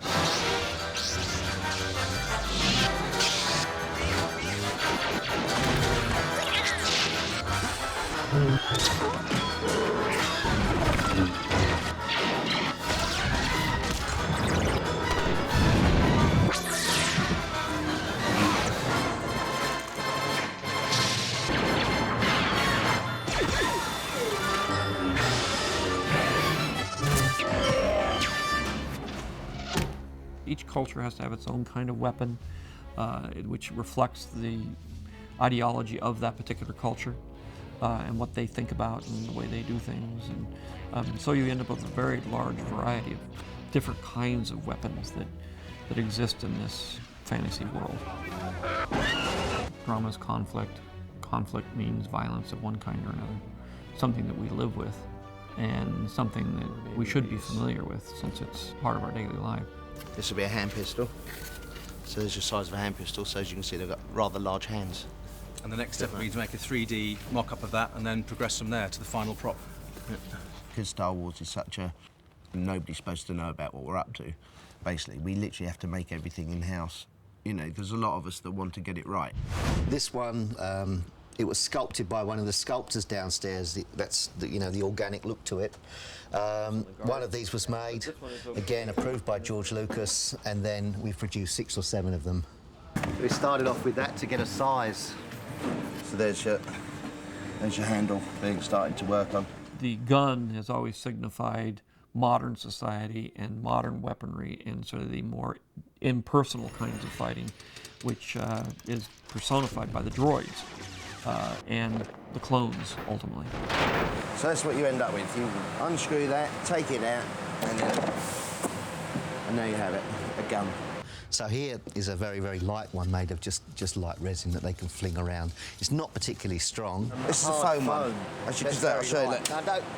Yeah, like that. It just snaps. You didn't make that very well, did you? Here's a heavier, tougher version made of resin. And I think somewhere around here there's a rubbery version for stunts. So when they're flying through the air or whatever they're doing, they'll carry a rubber version of the guns, so just so they don't hurt themselves. General Grievous's droid gun. Right. I mean, there's another possibility of a droid clone pistol. It's like an exhibition. You know, we lay everything out that we've made. I mean, I've got a runner downstairs and made a beautiful gun, and that's one of the guns that were chosen by George. You know. I like that. Very nice. Wookiee handgun. It's just literally one-handed. We've got the bigger version for... Oh, that's right. I'm not a Wookiee. He's so big. I'm in awe of him as a director. I think he's fantastic, you know, because he's a great guy, you know, and he appreciates the work you do. Yeah, no, it's brilliant. Looks great. The boys get a chance to actually be more creative, which is great. It's boys and their toys, you know, what can I say? And what's your name? Brad. That's Brad. Now here, it's kind of about the pole having an energy beam in the middle of it that could block lightsabers. Well, yeah, I'll show you how that works. Okay. I had to think up something that you could fight with a laser sword that we haven't done before, but it wasn't a laser sword. And so I came up with these staffs that are electric staffs that laser sword can't cut through. Here. There's a ball on the end here, and then the beam goes along here between it. If you got a laser sword that'll cut through anything and do anything, then you're sort of stuck. It's like Superman. Superman without kryptonite wouldn't work. General Grievous bodyguard staff, which electrifies in the film, and basically this is the only weapon that can't be destroyed by a lightsaber. The lightsaber has always been there to signify a more romantic time when there was more honor and more virtue in hand-to-hand combat. If Obi-Wan were to go up for stills, he may take this one, and it would be a close approximation of the hero that he wears on his belt. Whereas when he's fighting, this is Ewan's favourite lightsaber. He's very particular. This is the one he's used pretty much through the whole show. It's everything I need to supply them with all their fighting needs, basically. So there's your lightsaber inside. Wow. So you pour your resin in, wait for it to dry, and you pull it out, and it's done. And you'll end up with something like that. After that, it either gets painted or plated. It's fantastic what we've been able to achieve on this film in the type of products that we can now chrome plate, which we couldn't even do on Attack of the Clones. So now we can actually chrome plate rubber. So this is actually a stunt saber, and it's a rubberized chrome version. So, yeah, pretty impressive stuff. So this is the one that Alec Guinness had, basically? Yes. So this is basically Luke's. Yes. Anakin Luke. Mm-hmm. And this is Darth Vader. That's Darth Vader's. Okay. So all I have to do is get rid of this one somehow. Yeah. Your father's lightsaber. This is the weapon of a Jedi Knight. Not as clumsy or random as a blaster. An elegant weapon for a more civilized age. The greatest thing about the story of Episode 3 is it fills in that void that we've all missed about what was going to happen. I mean, this is what makes the whole 6 films come together. I see you have constructed a new lightsaber. Thank you very much. You guys get all the toys.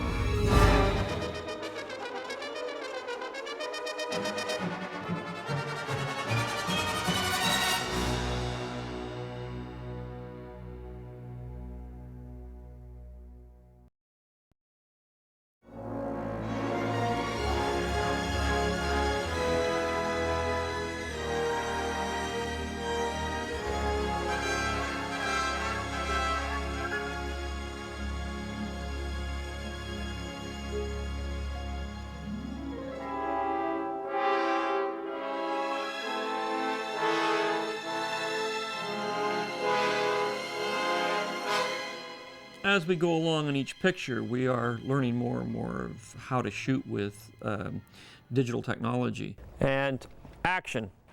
It gets better and better every time we go to shoot a picture. The advances have been phenomenal. There's a monitor on the camera there, which is static.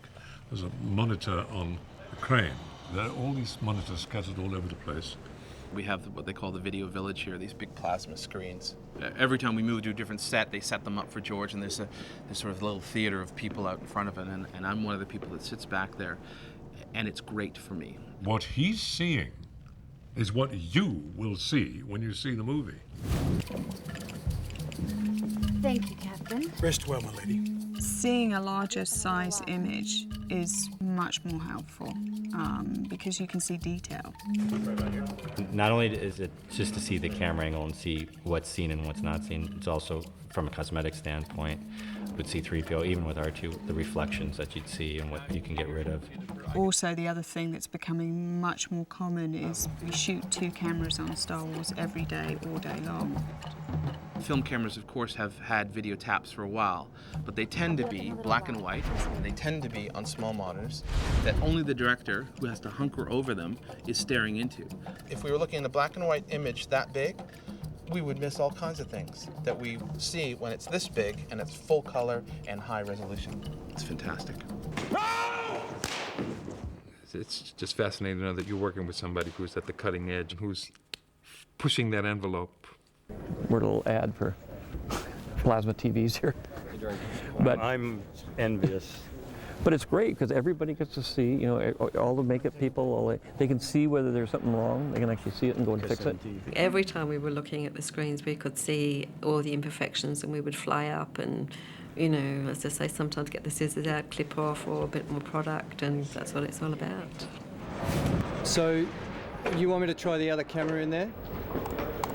Okay, stand by.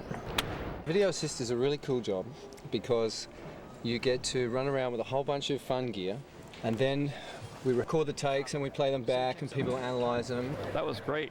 And it becomes a bit of an information management game. Action! They might go through a doorway, and then next week we'll film the other side of the doorway. So everybody will be asking me, get that stuff up we did last week so we can see who came first through the doorway. And I'll have to find the shot and get it up. Wrong door. Cut.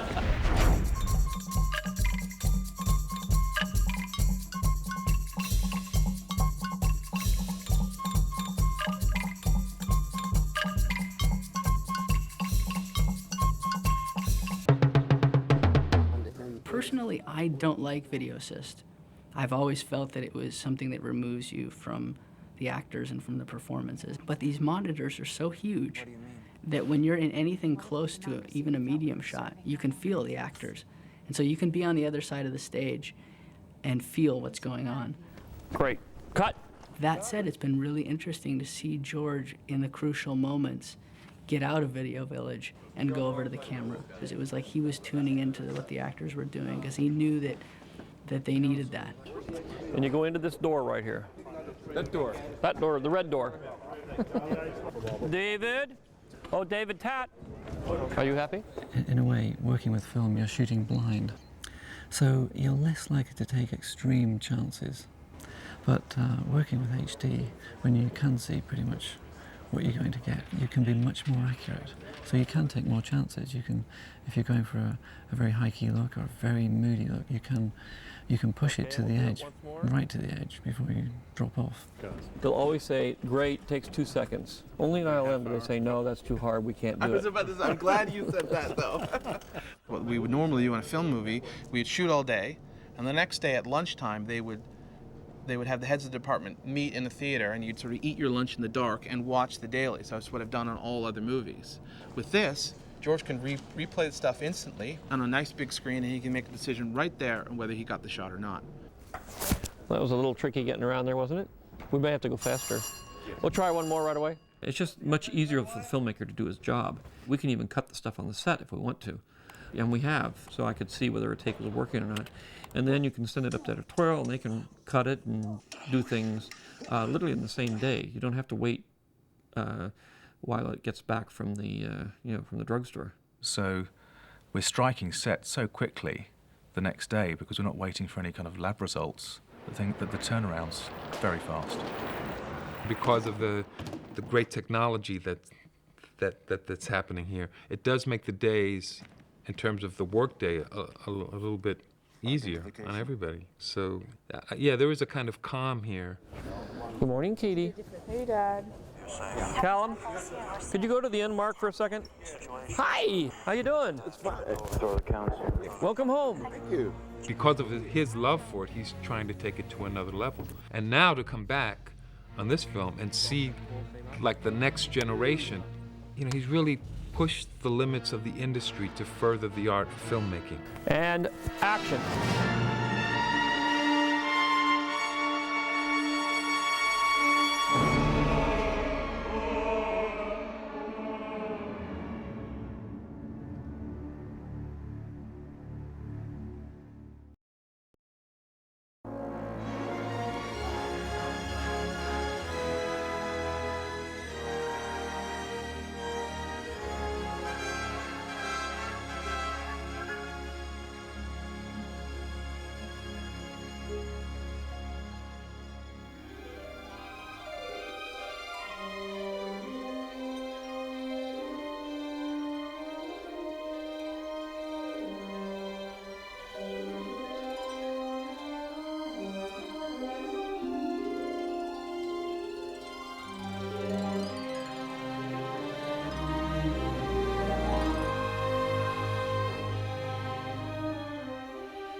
Tricia designed episode 1, 2, and 3, and with an ever-expanding universe, that was a real challenge. Anytime you have a large costume epic, you have a vast amount of work that has to be done.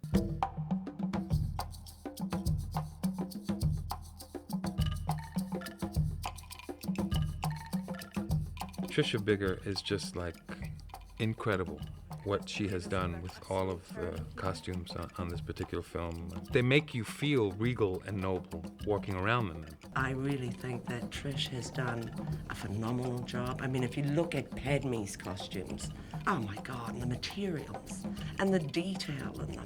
She's very keen to experiment with really exotic fabrics. Well, that's lovely. That's very interesting, velvet. We've ended up using fabrics from everywhere. We bought fabrics in the States, in New York, San Francisco, Los Angeles, in London. There's a big trade show in Paris twice a year. We've bought fabrics from Japan, China, India, really all over. Early on in the pre-production phase, she does offer up these fabrics for us to look at to see how they best work. Most of the time, I mean 99% of the time, it works beautifully. One example of the uniqueness of what Trish does in terms of taking a design and then turning it into a very exotic reality is a dress called the peacock dress, because it shifts colors as it's under different lighting conditions. It's woven with two different colours, so there's a brown and a blue through it, and I've had that fabric pleated so that with movement the fabric goes between being brown and being blue, and you're never quite sure. She's always conscious of how the actor moves, how it looks on them in motion, so they look better than the original design on paper. And that is really by understanding the different kinds of materials, how they work under lighting conditions, and how to come up with really exotic materials and cloth. I love this fabric from Japan. Really? Yep. To wear the costume, to play the character I was playing, is wonderfully empowering. But there are the colours, the textures. People keep coming up and say, is it rubber, is it leather? Well, it's neither rubber nor leather. I don't quite know what it is. I'm sure Tricia will describe what it is. The fabric is a wool with a latex type of material over the top, which gives a crumbling, animal, creaturey sort of feel to sort of show the sort of inner decay of his character. It feels reptilian, which is, people go, ugh, and that's exactly right. It looks cool, though, that. Yeah, doesn't it? Yeah. In many cases in the film, the actors are working in a blue environment. So the only thing they have that is a clue to that environment that they're working with is their costume. It's very, very important for the actors to have something that they can actually hold on to. And that's one of the things that they respond to Tricia's work so well, because it roots them and makes it solid for them. I guess my costume was my first way into the character. It was wonderful as an actor to see these obviously incredibly brilliant craftspeople putting so much of their energy into my costume. It really energized me and excited me. It was a huge contribution to my character in a way, because it's one of those things that sort of just adds to things, and adds to things up here too. I felt almost priest-like when it was on, and that's when I thought, well, okay, I'm the administrator of this planet, but that role carries extra responsibilities, especially when I'm in this costume that has been accumulated over eons. The significance of all of these little pieces go back, have evolved over many, many years. And so it kind of was special in that aspect to me. The way he moved in the costume was incredible. Watching him transform from just being sort of walking in a very ordinary way with his arms, you felt as if his whole body had sort of lengthened and narrowed into the costume. They have stripes on their faces. We wanted to copy that into the costume so that there was a vertical look to the costume. Yeah. Okay. It's always an incredible challenge to work with so many different characters in so many different environments. Tricia has to literally design and build 1,300 different costumes. She brings such a passion to her work that it really enthuses everyone.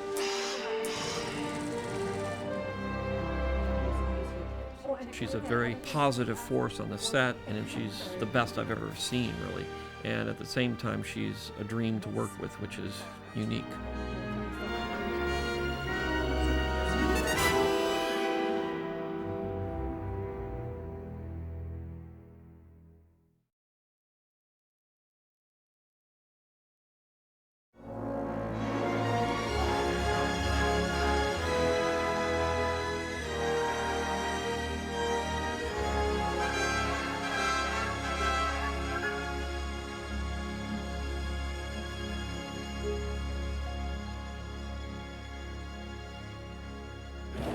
actually wear a suit. Oh, yeah, sorry. And when you see Anthony Daniels put on his C-3PO outfit, I was standing next to you, and he turned back. He turned to me. He said, "It's like an icon here, you know." So there's still that kind of like enjoyment that we all have because I grew up with watching these characters. But you got out again. Get back in there. We've got it.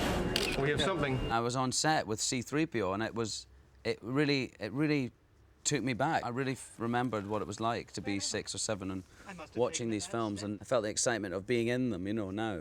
Here's 3PO. Now it is Star Wars. Star Wars has arrived. That's what I wanted to see. How do you do? My name's George. I'll be your director today. The weird thing about 3PO, of course, is for the most part, he's completely out of his element. In all the other movies, he's gone around saying, Protocol? Why, it's my primary function, sir. It's what I do. I translate. And he's had this terrible time because he's been put in fights and fires and mangled up and met all sorts of weird creatures. And the great thing about Episode 3 is he is in his milieu. For the first time, he is golden. This is the first film you've ever been shiny in. Well, apart from the end scene. The very end of 4. But this is your moment to shine. Except you reflect also the crew and the camera and everything else on the Mars. Folks, we need to clear the set, please. We've got a lot of reflection problems on C-3PO. This is one where we bite the bullet. We go for shiny and we do it. And we'll let John fix it.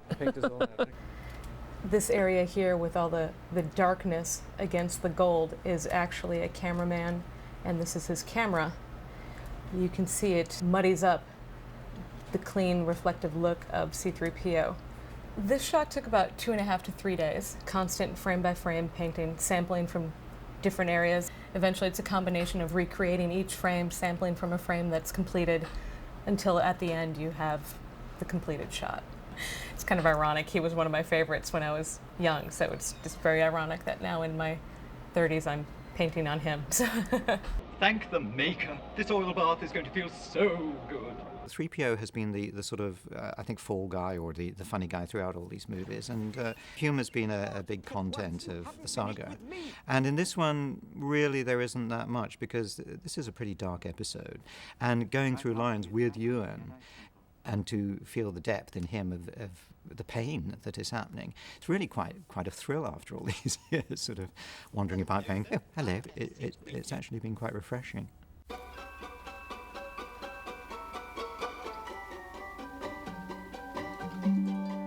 I would just love to wear something that I could sit down and be comfortable in. And also to gesture in, to have free expression, to use my face, to use my hands, to use, this kind of thing. But I don't, so I've had to make the most of it. I need more emoting, I need more facial expression. I'm not getting that sadness that I need. I think I'm getting a smile, I want a frown, okay? Maybe part of the reason he works as a rather tragic figure is my aloneness in there. And again, if R2 is your best friend and doesn't speak to you whenever you're filming, that gets pretty sad too. I heard the most disturbing rumour. Okay, and cut. Okay, great. When we're filming, I have a little radio microphone sort of here, and it sounds very poor. So I've always done a wild track recording straight after filming. It isn't a fact, except... I like the humorous bit. I mean, the quiet taste. The movie tonally will be so dark. So yeah. any room for Oh, I made it myself. That's good, actually. That's funny. Oh, I made it specially. But I'm. Whoa! Since I can only see straight forward, God forbid anybody lies down in front of me, because we'll both be dead. Hey, Mark. Yeah. There was a tragic scene the other day. Tragic. There is Obi-Wan Kenobi. 3PO is quietly trotting off in the distance.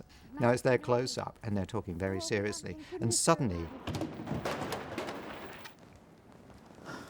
I had fallen over the end of a little step in Padmé's sitting room there, and was now doing the most amazing press-up on the window, not to dive over the entire ledge. So they are looking at 3PO's golden butt. How did we get into this mess? I really don't know. Set. And action. What is fairly wacky for me is sitting here on this set, where for me, and indeed the public it all began. Everything is circular in life, they say, and this is where we end. This is it. The end of the movie. Well, not the exact end, but the end for you. George and I were the only people to have witnessed this set, and it's kind of fun because I never thought this was going to happen. I never expected, you know, a 12-week job would turn into all these years. We won't see you for another 20 years. Because you know what's great about being here is I finally understand the story. I see it coming together. I get the ends. The whole beginning that we knew so well 20-something years ago. It suddenly makes sense. This one has the depth, the guts, that take us into the original story that we all remember loving so much. And I am fascinated personally to see how this comes about, how this arc turns. Quite frankly, sir, I don't know what he's talking about. Our last master was Captain Antilles, but with all we've been through this... Sometimes playing C-3PO isn't a bundle of laughs. It's there's all sorts of parameters that make it awkward, intellectually, emotionally, physically. I think the one thing that really has kept me going is a tremendous affection for the character. For a character who's just benign, delightful, weird, typical, sad, lonely. I think we'd all be glad to know him. Come on, R2, we're going.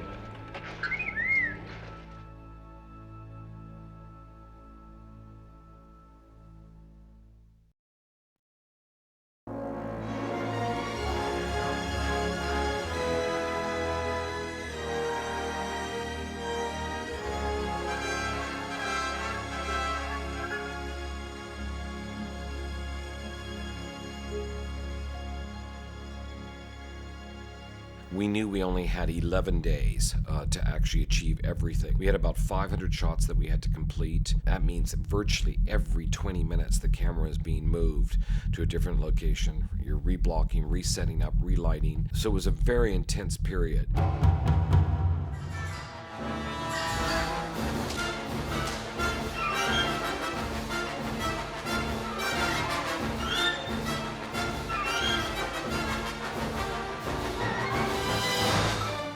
Traditionally on Star Wars, the three I've done, you know, we do the main principal photography, and then we come back to tidy up either plot points or shots that we've missed, and in some cases performance that doesn't fit. I remember my favourite reshoot was in on episode 1. Anyway, we'd played the scene the first time round, and when they cut it into the movie, which all the stuff the ILM boys had done was the spaceship, you know, cruising around and lasers going off and a mad, mad fight. And then you cut inside the spaceship and we're like... There's not enough power to get us to Coruscant. The hyperdrive is leaking. The hyperdrive generator's gone, master. And he was like, oh, well, we better get a new one, blah, blah. And the performance was completely out of place. It didn't match at all. So we had to amp it up. There's not enough power to get us to Coruscant. The hyperdrive is leaking. Well, and then there'll be a bunch of other things, but it's basically that shot right there. George likes to go through the evolutionary process of telling a story. And what I mean by that is he likes to come up with a general idea, and then he likes to refine it and keep on refining it. Okay. Do you want to go back at all? Back? There is no back. There's only forward. More than any other movie I've worked on, we're changing and reinventing the story as we go. We'll take bits and pieces of scenes that maybe we omitted or brand new dialogue that George has written, and we'll invent whole new sequences which will bring us from point A to point B in a more efficient way than maybe George wrote to begin with. It's very hard on a piece of paper and a script to get the full essence of what's going to actually happen or how that's going to work on the screen or not work on the screen. And so what I like to do is just accept that fact. When I actually see the thing play out on the screen, I'm going to come up with other ideas about how to tell the story or where the blank spots are or things that aren't necessary that I can cut out, which is a normal editing process. I just take that to the extreme. Twist this whole thing so that they're running this way. He loves to be able to find out the things that he didn't achieve when he was shooting principal photography, and then he likes to take advantage of it. This is where we are right here. Yep. This is him starting off again, but this is a continuation of that. Yeah. Although I think we'll be slightly. You're looking for those ways to be able to open up a scene, do a little bit of surgery, but make sure that everybody looks exactly what they did a year ago, and it's very challenging. It's a lot of fun to actually try and pull off. There it's clearly with my right, but I think there's like a close-up shot or something I just saw where I'm holding it with my left hand. Well, it landed with it in your left hand, and we go forward. A couple of these pickups that we did in the fight scenes were to cover a place where the action had been shortened. See, they've just hit like this. So then you've got a little bit of a continuity gap to bridge there, where when we last saw Anakin, he's in this position and he's got his lightsaber in his right hand. Then when we're cutting to him, his hands are down here and he's got both hands on his lightsaber. Okay, stop. Guys, come here and look for a second. The great thing about high-def technology is that you can have the actual image as you shot it right on this day that you're shooting, and you can actually cut into with the new footage to make sure that it matches perfectly.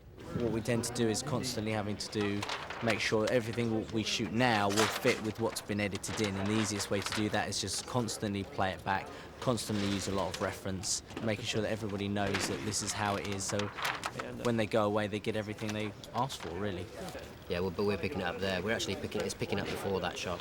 Basically, I spend most of the day running between the sets and running between the monitors to make sure that we can actually make these images look the same. And there's a lot of pressure to actually achieve that within a very short amount of time. That's it. Match that. Match that. There. That's it. Match it. That's exactly what we want. What you're trying to do is continually refine, change, and make the picture better. And it is his way of actually trying to make the best possible film that he can. George said something really interesting while we were doing the pickups. I was sort of commenting on how, we were shooting lots of little bits and pieces. There were like almost no meaty scenes. It was, we need you to kind of walk out, stop, look to your left and right, and then walk forward. And I had commented about that to George, and he said, you know what, this is actually one of my favorite parts because I'm getting all these pieces that kind of fill the holes. I've been looking at these scenes for a year now, and it's kind of like driving down a road with these big potholes, and you get to fill them in, and now it's nice and smooth. We actually did end up right on the last day shooting our 500th shot, and it was great. It was just it was a really good experience for everybody. It was very intense, very focused, but it was a lot of fun. And cut. Cut that cut. Beautiful. Okay. Cut, print, wrap. End of the movie. Thank you, everybody.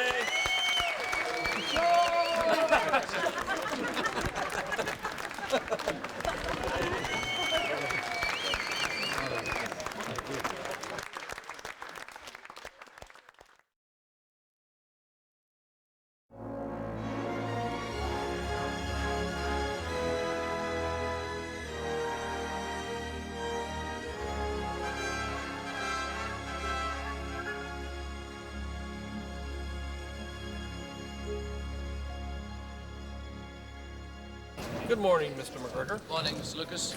The first movie I ever saw in the cinema could possibly have been Star Wars Episode 4. And I went to see it with my brother, and we were going to see it mainly because my uncle was in it. My mum's brother played Wedge in Episodes 4, 5, and 6. Good shot, Red Tooth. And then we sat down just excited to see Uncle Dennis. Look at the size of that thing. And then we got Star Wars as well, which blew us completely away. That's good. You've taken your first step into a larger world. Ewan came with it with such a great degree of enthusiasm. Like I couldn't, I can't. I've been waiting for this for weeks. I've been thinking, every morning I say, I wonder if it's today I'll get to choose. We'd never seen anybody with the same commitment that he gave. So we were thrilled. Ewan McGregor, Obi-Wan Kenobi. I'm George. I'm responsible for all of this. First criteria for casting Obi-Wan Kenobi was somebody who was complementary to Alec Guinness, but not just sort of copy it, but create an addition to that character. Where are you going, Master? For a drink? Because he is younger, he's in a completely different place, and he's a very active Jedi, so I needed somebody very physical, somebody who was a fantastic actor. No. And who could pick up the mannerisms and the essence of the Alec Guinness performance. So this was like a dream come true to him, to see the final, circle of his early life come to grips with playing this great part. It's great, isn't it? God, I used to fantasize about things like this as a kid. Here I am, huh? In the original 3, Alec Guinness was only in the first half of the first movie. He cropped up now and again as a shadowy blue guy, but we only saw him for half the film, and yet he created this iconic figure that I've grown up knowing. You must do what you feel is right, of course. And now to have Ewan McGregor just doing the nuances of Alec as a young man, the charm and the wit and the eye and just the gentility of the guy and the strength. You will be a Jedi, I promise. We see right from the start, from episode 1, that Obi-Wan becomes this little boy, Anakin's mentor and master, and the fact that he's the disciplinarian and he's always telling Anakin off, and Anakin's always been cheeky to him, and there is a father-son thing there, which is nice, and I refer to him in the end of this movie as being like brothers. The first half of this film, you see an incredible bond and a real friendship there, so that there is something important that's lost. It's written in a way to be reminiscent of Alec Guinness, and it's written in a way that he becomes more and more the father figure in the series. Patience. Use the Force. Think. So as it goes on, in the third film, he's much more like Alec Guinness than he is in the first film. I always watch a lot of Alec Guinness before I start. I have done each time, but this time I got them to make up a looped reel of all his scenes. But in this case, it's quite handy, because I'm that bit closer to him now, than I was in episode 1. This is my last shot at making it match up, making it Alec Guinness. Let go your conscious self and act on instinct. It's been more important this time than the others to get an Alec Guinness feel and look. But this time we had to kind of match it more physically as well.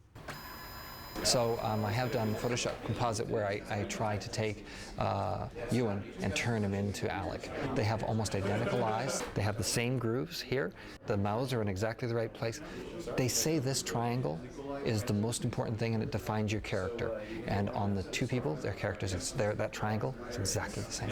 So I think my hair's quite like Alec Guinness's, and it's no longer a mullet, which I sported beautifully in episode 2. Which I've now passed on to Hayden.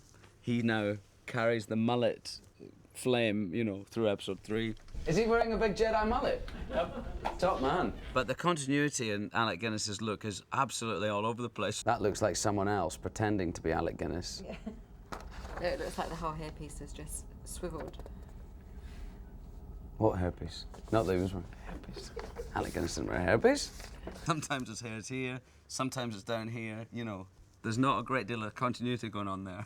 His attempt to try and emulate a great actor who has an enormous amount of respect for is one thing, but what he's done in the process is he's brought the greatness of that character to himself and his own performance. Hello there. Hello there. There is a phenomenon in Star Wars that was built in when I started, which is I was hiring actors sometimes for 10 years, and I was hiring them very young. So I was able to use their maturity over the years as part of the character. In the case of Ewan, he starts out as a Padawan learner, and then he ends up as a very sophisticated Jedi Master. And as he's grown into the part, he's gotten even better at the physical aspects of the character, between the films as they grew older. Cut. Oh, that was good. One of the greatest pleasures I get is seeing that somebody can do something, even if they don't think they can do it themselves. But I think through doing this, he's become way more physical and way more capable than he ever was. And that's one of the main reasons why I do it, is seeing somebody reach their maximum potential and then go on from that. That was good. Yeah. That's about it. Good. I think Ewan realizes that he, on this particular set, was one of the older characters in the group, and therefore he was the big brother. He was the one that was sort of controlling the group in some cases because he had the most experience, which is very much in the nature of his character. But he would keep things lively and happy and not let people get too dragged down by the day-to-day operations of the movie, which is, what a big brother does. What also contributes greatly to the performance is working with other actors. And if you can work with a good receptive actor and a giving actor who's on the other side of the camera, then your performance benefits greatly. And working with Ewan has been exactly like that. What you notice with Ewan is his total involvement in everything that he does. He's completely involved, goes straight into it. That's what it's all about. I've still never met anyone like Ewan. He's so committed to what he does. He is such a physical performer. He works incredibly hard. He crafts his performances in a very professional manner, which makes it much, much easier for a director to work with him. And I think Ewan is right up there. I mean, he does exactly what Alec did on the first film, and he brings even something greater to the second trilogy. Remember, the Force will be with you, always.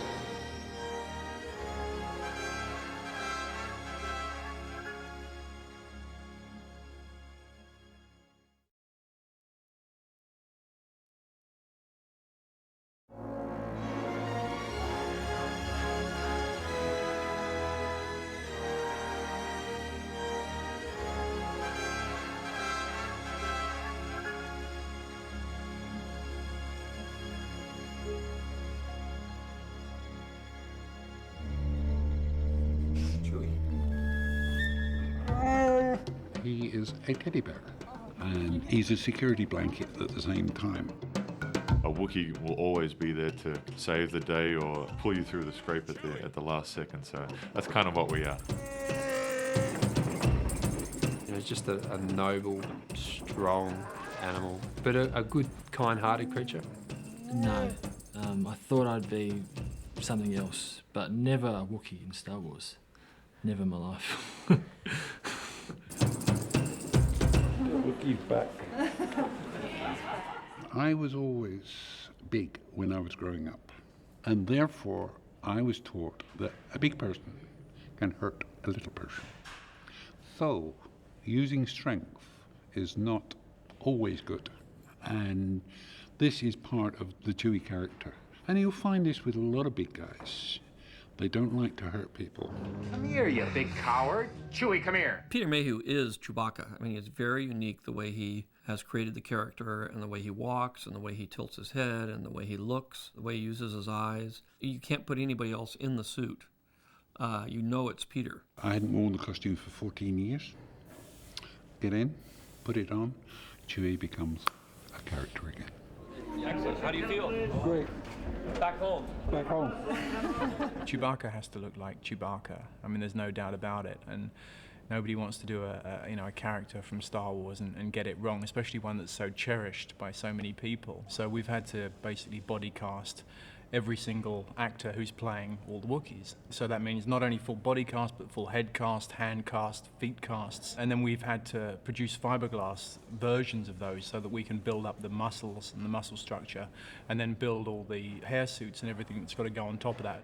You can see we're quite far along. We've sort of got to a stage now. We've done all of the muscle suits, and these are the first fur suits which are going on. So they're in a very rough form at the moment. No hair's been punched in, but they're just sort of been tagged together, and so we can see what we've got. All of the hair was laid on rather than it being glued, so that it looks like it's coming out. It has that little bit of extra life, and yeah, so it's just to sort of to finish him off really. Pretty much just one hair at a time.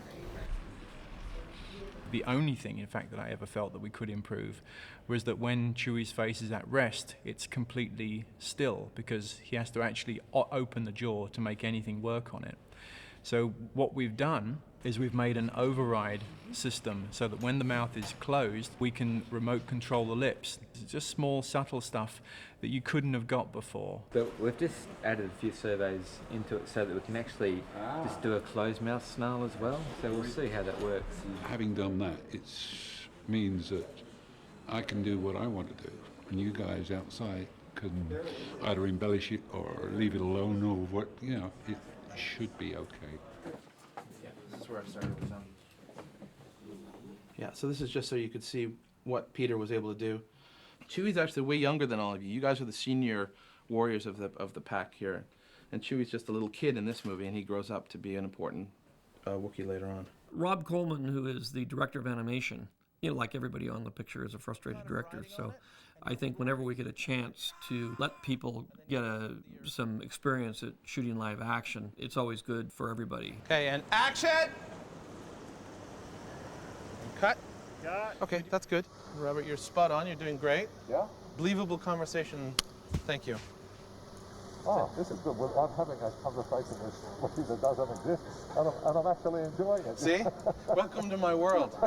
The most complicated thing about working today is we have to do multiple passes. You've got 6 actors in costume, but you've got to make them look like there's 20 or 30 or 50 of them. So what you end up doing is you've got a camera in one position, you set all the lads up on one side, and you have them run over a barricade. Camera stays where it is, and then you move them down, and you shoot them again, but you've mixed around the weapons, and you repeat, and you repeat, and you repeat. Ultimately, these shots will take weeks and weeks and weeks to put together.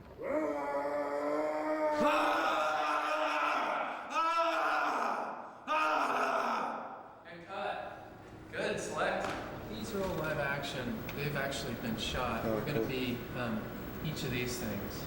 Okay. So we don't need, 100 performances, but we need a couple, maybe 10. Okay, stand by. KGB 10, take 12. And go.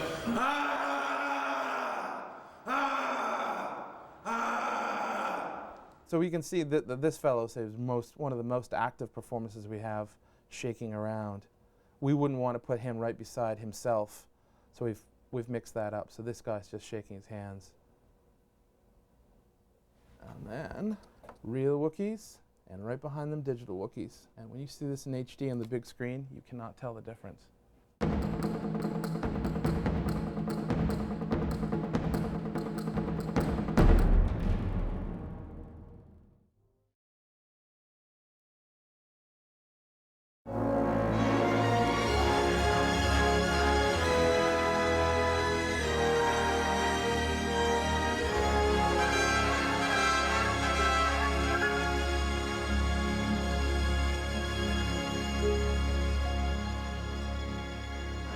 Roll cameras, roll sound. Camera speed. Green mark.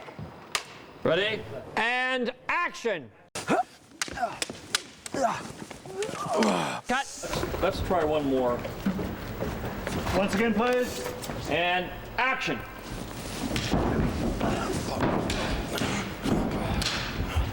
Okay, cut. Thank you very much, everybody. Mr. Brad. So I believe you're following tape B107, which isn't in the camera anymore. It used to be, and not anymore. Basically, it is just a camera. It registers the image on the chips and then sends it down the little yellow cable there, which goes all the way to Fred in his tent and onto the machines he's got there. So here's B roll 107 SR. And the safety recording. One of the benefits of shooting digitally is how much more efficient the entire process is. We basically take the tape out of the deck and bring it up to editorial, and we can then make a copy of the negative from the time it's taken out of the deck upstairs into editorial to be cloned and then have the down convert made for editorial and the logging process beginning. You're talking basically less than an hour. With the logging, what happens is I take the information from the camera department, from continuity, from the sound department. So basically everything they do over there is now on this tiny piece of information that I've sent across to Jet. He'll open it up, he'll get all the information about this tape. B107. I'm digitizing now the B camera of the setup. By the time I'm done digitizing and organizing, the scene is complete, so I can pass that over to Roger. So he could actually have the sequence cut by the end of the day that it was shot. So tape 107 has made its way to editorial. It was shot just this evening, and already we as editors have the opportunity to cut with the material, which is a huge benefit for George because it is possible for us to put something together for him. Hi, Ben. Hi, George. How's it going? It's going all right. Are you making a movie? The dailies from Scene 24, including tape B107, eventually are sent back to me here in the editing room where we will begin the assembly in detail of the entire scene. Each shot is kind of like a word in a sentence, and the editor's job is to put these words together to tell the story. I mean, the real construction, the real place where the rubber hits the road is in the post-production. This is the way the stunt looked originally.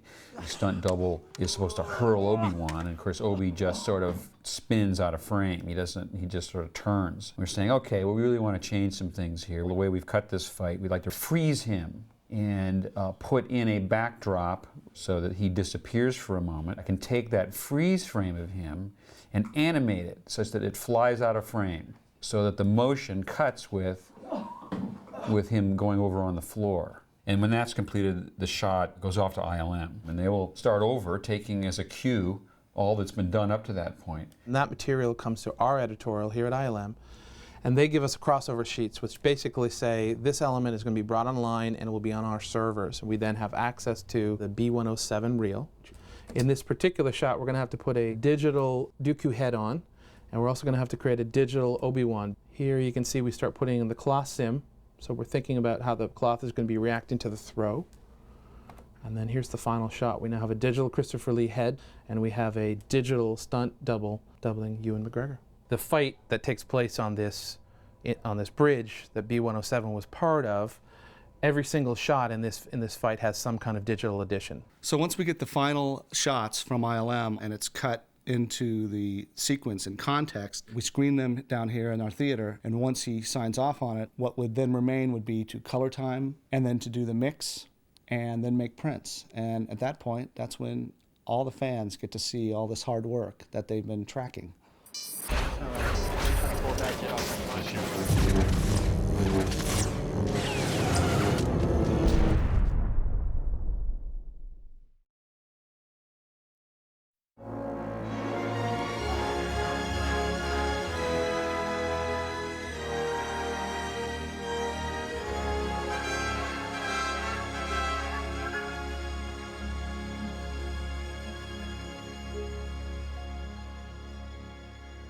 Okay, we're shooting this time. Heads on, please. We've all been brought up watching Creatures and Frankenstein's monster and Wookiees, and we all kind of like to believe in all of that stuff a little bit, you know, and I don't think anybody ever really grows out of that. And so when you're confronted by somebody, And these droids, recognize these guys? Yep. whether it be C-3PO or a real Wookiee standing there in front of you, you actually don't really think about it as being a technical thing anymore. You see a real character. There's an on switch around here somewhere. I don't know where. Hang on. Here it is. The thing that we've really liked about trying to cover every area of creature effects, from prosthetics, animatronics, mechanics, fabrication, bodysuit, hair, feathers, fur, everything. It's really good because then you get to really follow through the whole design process. Okay,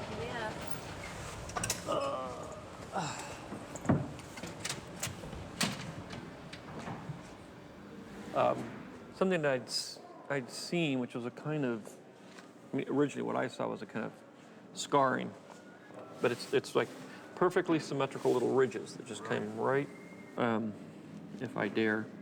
Yeah, dare. Wreck your... Go for it. But it would go, you know, there'd be one there. Mm-hmm.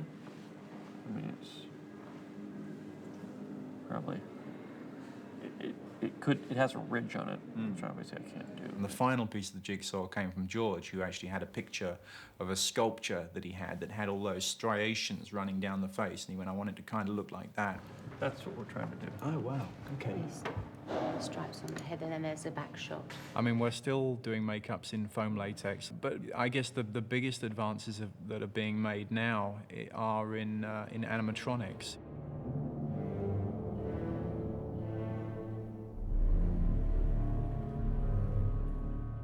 The plan has gone as you had promised, my lord. The technology of the prosthetics has changed quite a lot. On the Phantom Menace, what they had was guys off camera listening to me speaking the lines inside the head with a microphone and an earpiece, and then they would try and remote control the facial expressions, which were very basic.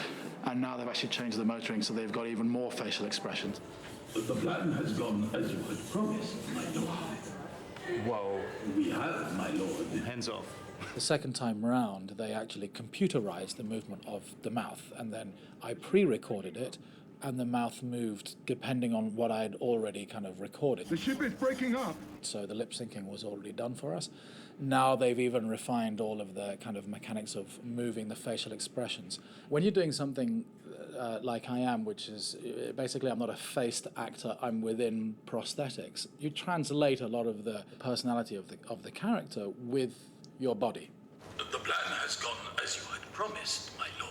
So Newt is this kind of very slimy sort of character who is hunched and disappearing inside of himself.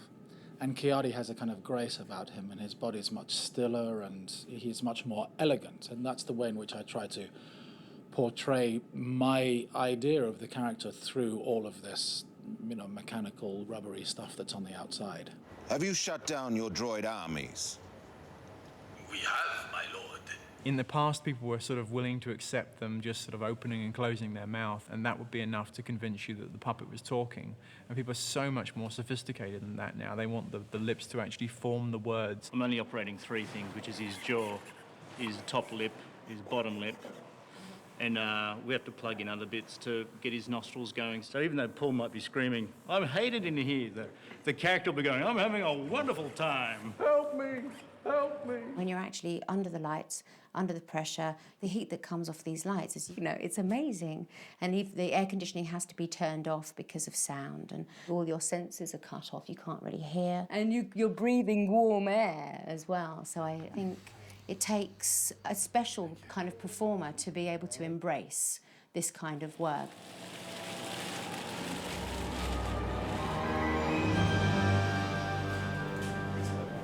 It's going to be quite, so it must be pretty thin. Yeah. Yeah, that's really good. Excellent. Yeah. So now, we're doing a cast of your hands so you can have nice wrinkled hands as well.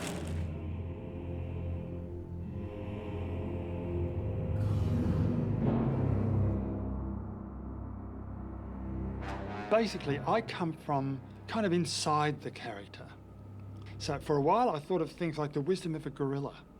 There's this darkness around my eyes. My eyes are black.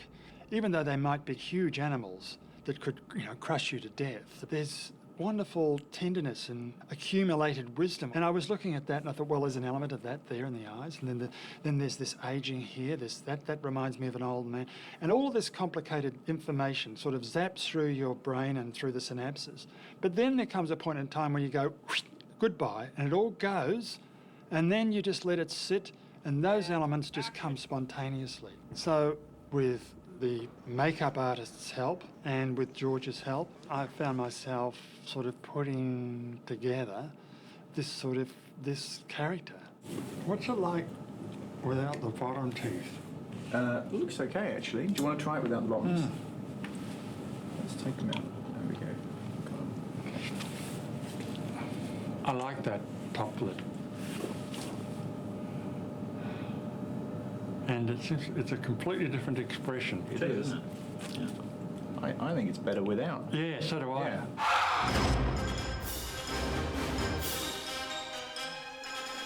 This is crunch time. This is the last week of filming. Almost everything that we've done seems to be on this week, but it's pretty exciting, and I'm actually very sorry to see this film go now because it has been so much fun.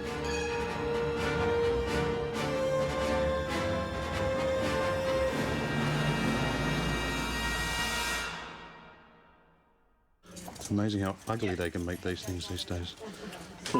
Didn't flinch. That was cool. Didn't flinch. Let's hope that makes it onto the DVD.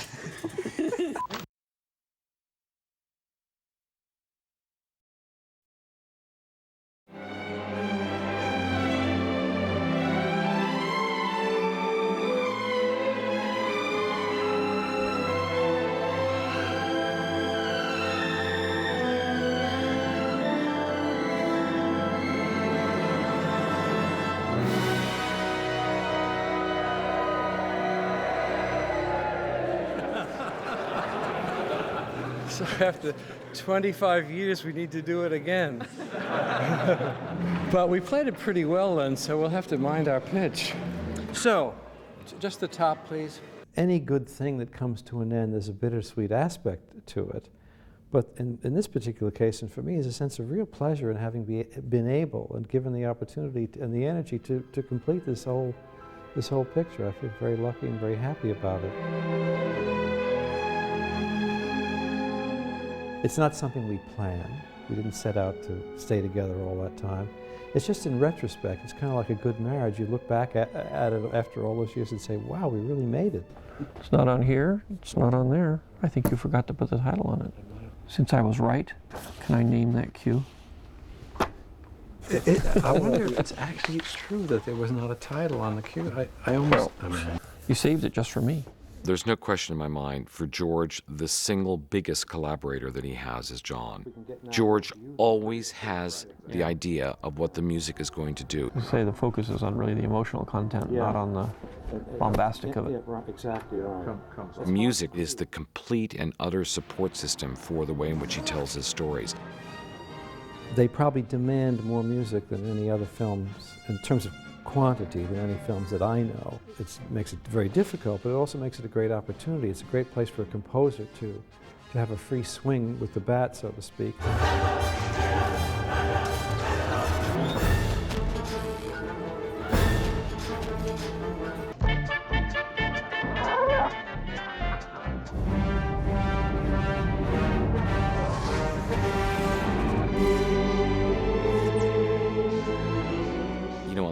Film, you go to listen to the score for the first time with a certain amount of trepidation and anxiety because you never know exactly what you're going to hear.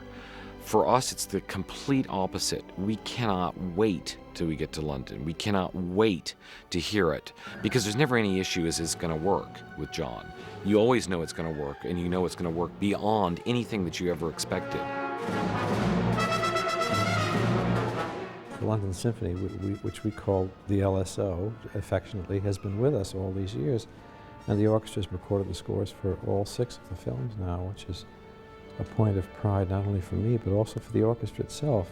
And I think George, in general and at the moment of the creation of the music, he's alert to getting things right for his story, but I think he enjoys the experience and appreciates the experience on the level just of having great musicians perform for his film. There's no doubt George has the greatest respect for John and the LSO. It's been the most wonderful collaboration and partnership in film history, I think, in terms of the set of the Star Wars saga. One of the things I'm really excited about is there's a music video that's been made. It's 70 minutes long. This DVD that's going to be presented allows us to tell the whole story musically from all 6 episodes with all the principal themes so that people can hear the whole story musically, which I don't think has ever been quite done just like that before. It almost makes watching Star Wars as like a silent film. You can watch it without any dialogue and totally understand the emotional apex of what's going on simply by John's music. Yeah. I think we can do that. So we do it. Okay. Revenge of the Sith, certainly I would agree that it is the darkest one of all of them. Does that mean that it's the darkest music? You can be looking at something that's quite horrific, but the music can be giving you a sense of compassion rather than just simply underlying what's very dark and difficult about it. So that when you separate the music out, the listener might decide it's not the darkest music. It may not be. It may be a thought, something useful to say. People don't, when you have crescendi in a piece that's consistently loud like this, don't make too much of an effort to get louder. Don't play the nuance mark so much. Be more interested in the note and the pitch. Okay, Sean. Has it been a fun score to write? Yes, it's fun, but I think it's more accurate to say that it's endlessly compelling.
experience the full power of the dark side.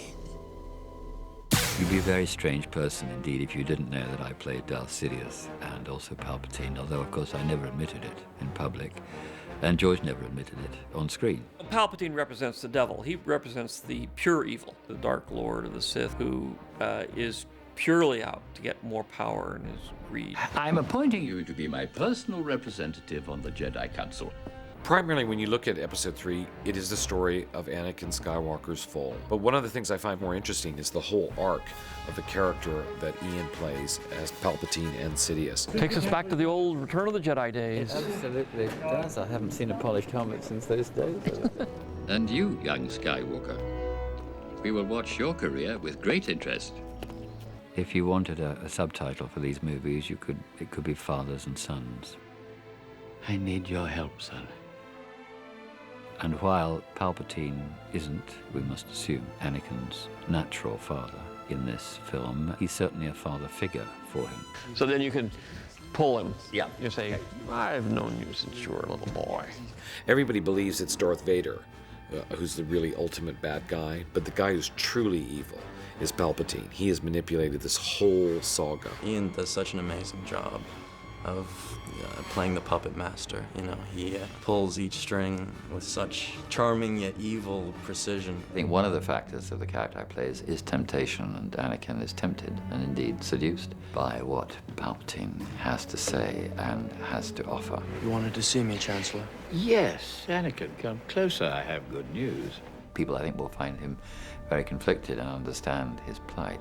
But at the end of the day, he wants this thing called power. It's all really well embodied in one scene at the opera, where Palpatine shares a story, an old Sith tale, which very much impressed Anakin at the very core of sort of his fears and desires. Palpatine sort of tightens his hold on Anakin and instills very profound notions of grandeur. The dark side of the Force is a pathway to many abilities some consider to be unnatural. Ian has been amazing to watch. I mean, he comes from that English stage background where he learns the lines, he nails it every single time.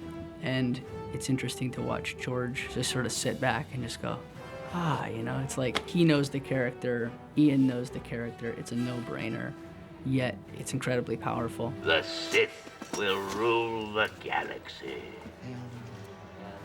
We shall have peace. Very good.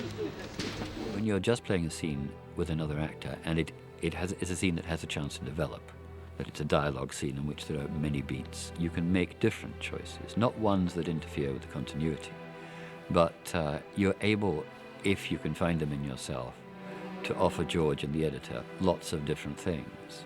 For a safe and secure society. That was perfect, wasn't it? Absolutely perfect, Ian. Ian's one of the few actors who actually likes to get made up.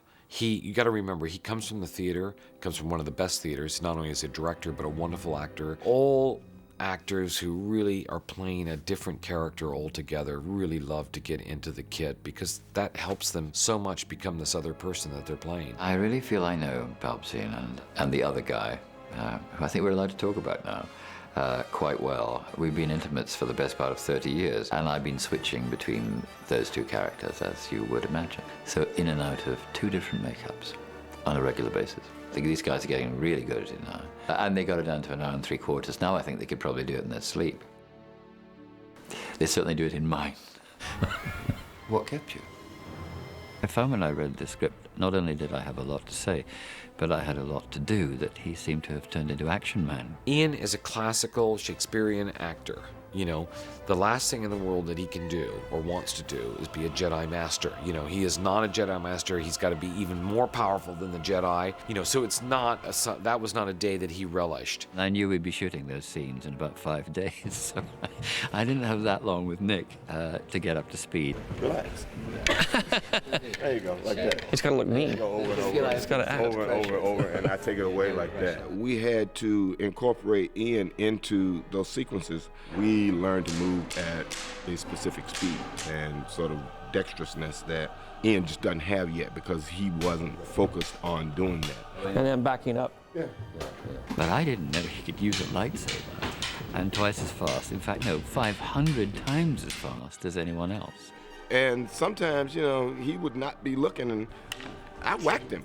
You get hit, and those things hurt when you get hit. I think it really came off. I was very worried about it when we were shooting, and I know how uncomfortable Ian was. Both of them were. But I think they did a great job because it's a fight of close-ups. It's a fight of the two of them sensing who has got the greater strength. And then boom, you're right back in, face to face with them. Great sequence.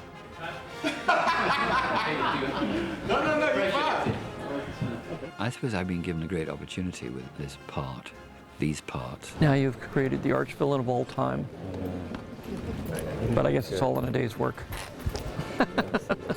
I've been waiting for this, as Palpatine has, for 20-odd years. But I can't think of anyone who's been allowed to undergo so many changes over a whole period of time, never mind over 4, and now 5, since I'm now part of the Empire Strikes Back movies. So it's been a very interesting journey, and it's been very nice to wait till the end to do, I suppose, the most rewarding and most challenging part.